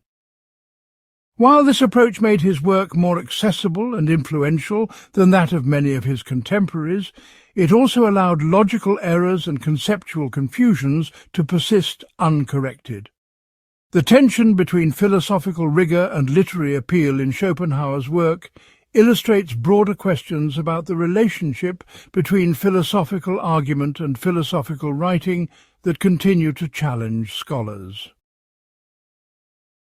The broader implications of Schopenhauer's logic and reasoning failures extend to fundamental questions about philosophical methodology and the criteria for evaluating philosophical systems. His case illustrates the dangers of philosophical approaches that prioritize intuitive insight over logical analysis, literary appeal over argumentative rigor, and systematic completeness over careful attention to individual arguments. Scholars have increasingly recognized that while formal logic cannot solve all philosophical problems, it provides essential tools for identifying errors, clarifying concepts, and evaluating the strength of philosophical arguments. The failure of Schopenhauer's anti-logical approach thus supports the importance of maintaining high standards of logical rigor in philosophical reasoning, even when dealing with topics that seem to transcend purely rational analysis. Part 15. The historical influence and legacy problems. The historical influence and continuing legacy of Schopenhauer's philosophy presents a final complex problem for academic evaluation of his work, revealing how philosophical systems that are intellectually flawed can nonetheless exert profound cultural influence through non-rational channels of transmission and reception, as documented by intellectual historians and scholars of cultural transmission. While scholarly analysis has thoroughly refuted the logical foundations of his metaphysical system, exposed the contradictions in his ethical theory, and demonstrated the empirical inadequacy of his scientific claims, Schopenhauer's ideas continue to attract popular attention and to influence literature, psychology and cultural criticism in ways that seem largely independent of their philosophical merit.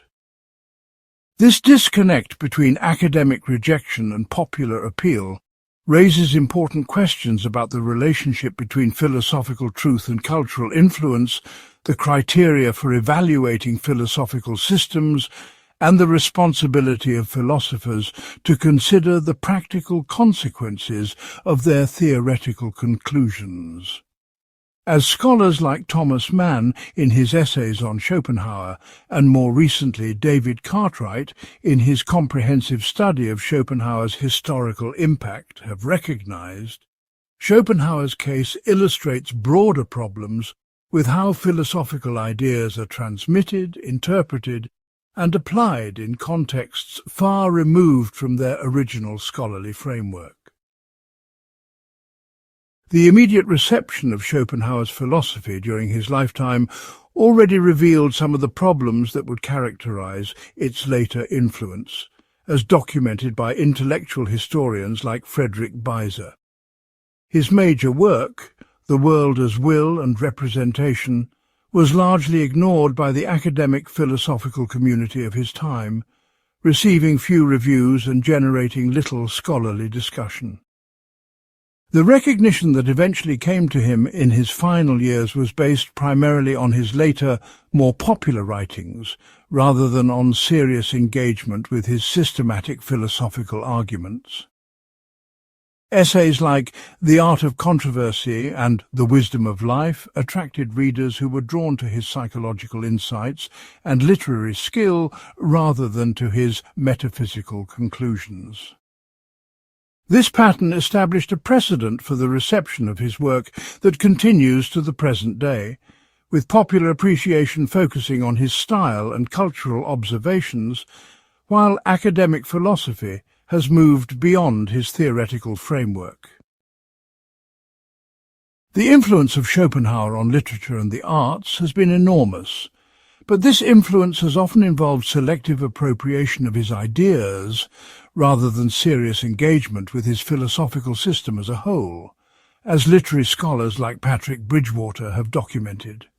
Writers like Thomas Mann, Marcel Proust and Thomas Hardy were attracted to his pessimistic mood and his analysis of human suffering, but they did not necessarily accept his metaphysical claims about the will or his ethical conclusions about compassion and asceticism. Composers like Wagner and Brahms found inspiration in his aesthetic theory and his understanding of music as the direct expression of the will, but they ignored his claims about the need to deny the will and escape from existence. This selective reception suggests that Schopenhauer's cultural influence has been based more on his psychological insights and emotional resonance than on the logical cogency of his philosophical arguments. Scholars have revealed that this pattern of selective appropriation has led to significant distortions in how Schopenhauer's ideas have been understood and applied. His pessimistic conclusions about the nature of existence have been separated from the metaphysical arguments that were supposed to support them, leading to a form of cultural pessimism that lacks philosophical foundation. His insights about aesthetic experience have been divorced from his broader theory about the will and its denial, resulting in approaches to art and beauty that miss the soteriological significance that he attributed to aesthetic contemplation. His emphasis on compassion has been extracted from its metaphysical context and transformed into a secular humanitarian ethic that ignores his claims about the ultimate unreality of individual existence. These transformations may be philosophically justified given the problems with his systematic philosophy, but they also raise questions about whether the resulting ideas should still be considered Schopenhauerian in any meaningful sense. The influence of Schopenhauer on early psychoanalysis presents another complex case of selective appropriation with problematic consequences, as documented by historians of psychology like Henri Ellenberger. Freud acknowledged Schopenhauer as an important precursor, particularly for his insights about the unconscious nature of much human motivation and his recognition that sexuality plays a central role in psychological development. But Freud transformed these insights within a naturalistic scientific framework that had little in common with Schopenhauer's metaphysical idealism. The result was a form of psychological theory that retained some of Schopenhauer's pessimistic assumptions about human nature, while abandoning the metaphysical framework that might have justified those assumptions. This selective borrowing contributed to tendencies within psychoanalytic theory that have been criticized for their excessive focus on pathology and their inadequate attention to positive aspects of human psychology. Contemporary philosophers have also identified problems with how Schopenhauer's influence on Nietzsche has been understood and interpreted, as documented by scholars like Christopher Janaway in his work Willing and Nothingness. The relationship between these two thinkers is often presented as a straightforward case of intellectual influence, followed by philosophical rebellion, with Nietzsche initially accepting Schopenhauer's premises and then developing alternative conclusions. But careful analysis reveals that Nietzsche's engagement with Schopenhauer was selective and critical from the beginning, and that his mature philosophy represents not a modification of Schopenhauerian themes, but a fundamental rejection of the entire framework within which those themes made sense. Nietzsche's critique of Schopenhauerian pessimism, compassion, and asceticism was based on his recognition that these positions rested on metaphysical assumptions that could not be sustained. The persistence of interpretations that treat Nietzsche as merely a radicalized Schopenhauerian reflects broader problems with how philosophical influence is understood and traced in the history of ideas. Historians of philosophy have identified additional problems with how Schopenhauer's relationship to other philosophical traditions has been characterized.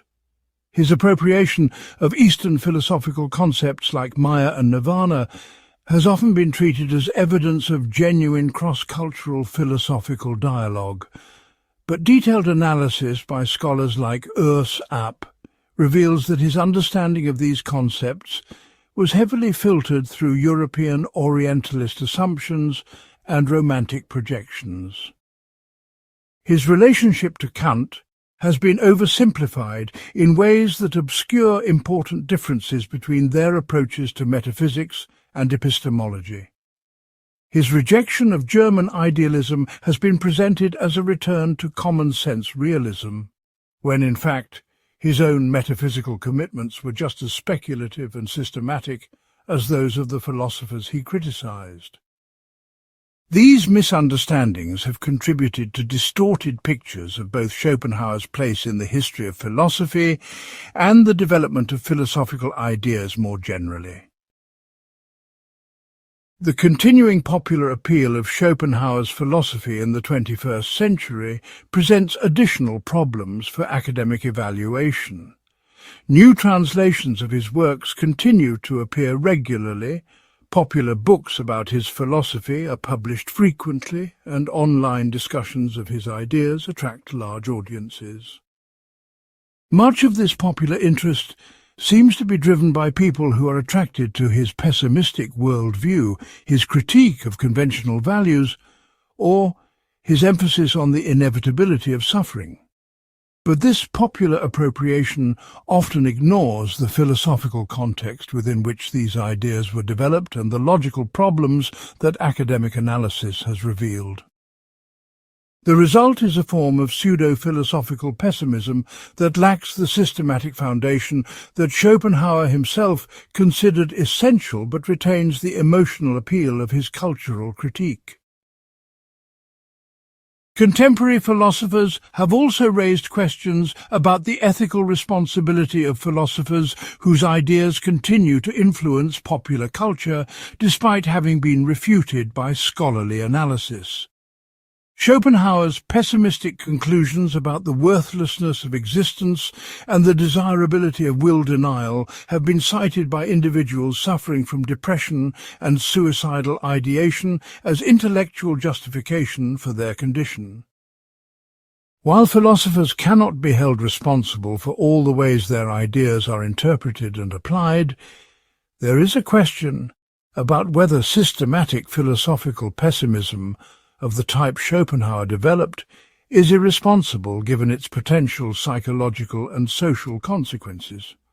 This concern is particularly relevant given that the philosophical arguments supporting Schopenhauerian pessimism have been shown to be logically invalid and empirically unfounded. The broader implications of these legacy problems extend to fundamental questions about how we should evaluate philosophical systems and their contributions to human knowledge and culture.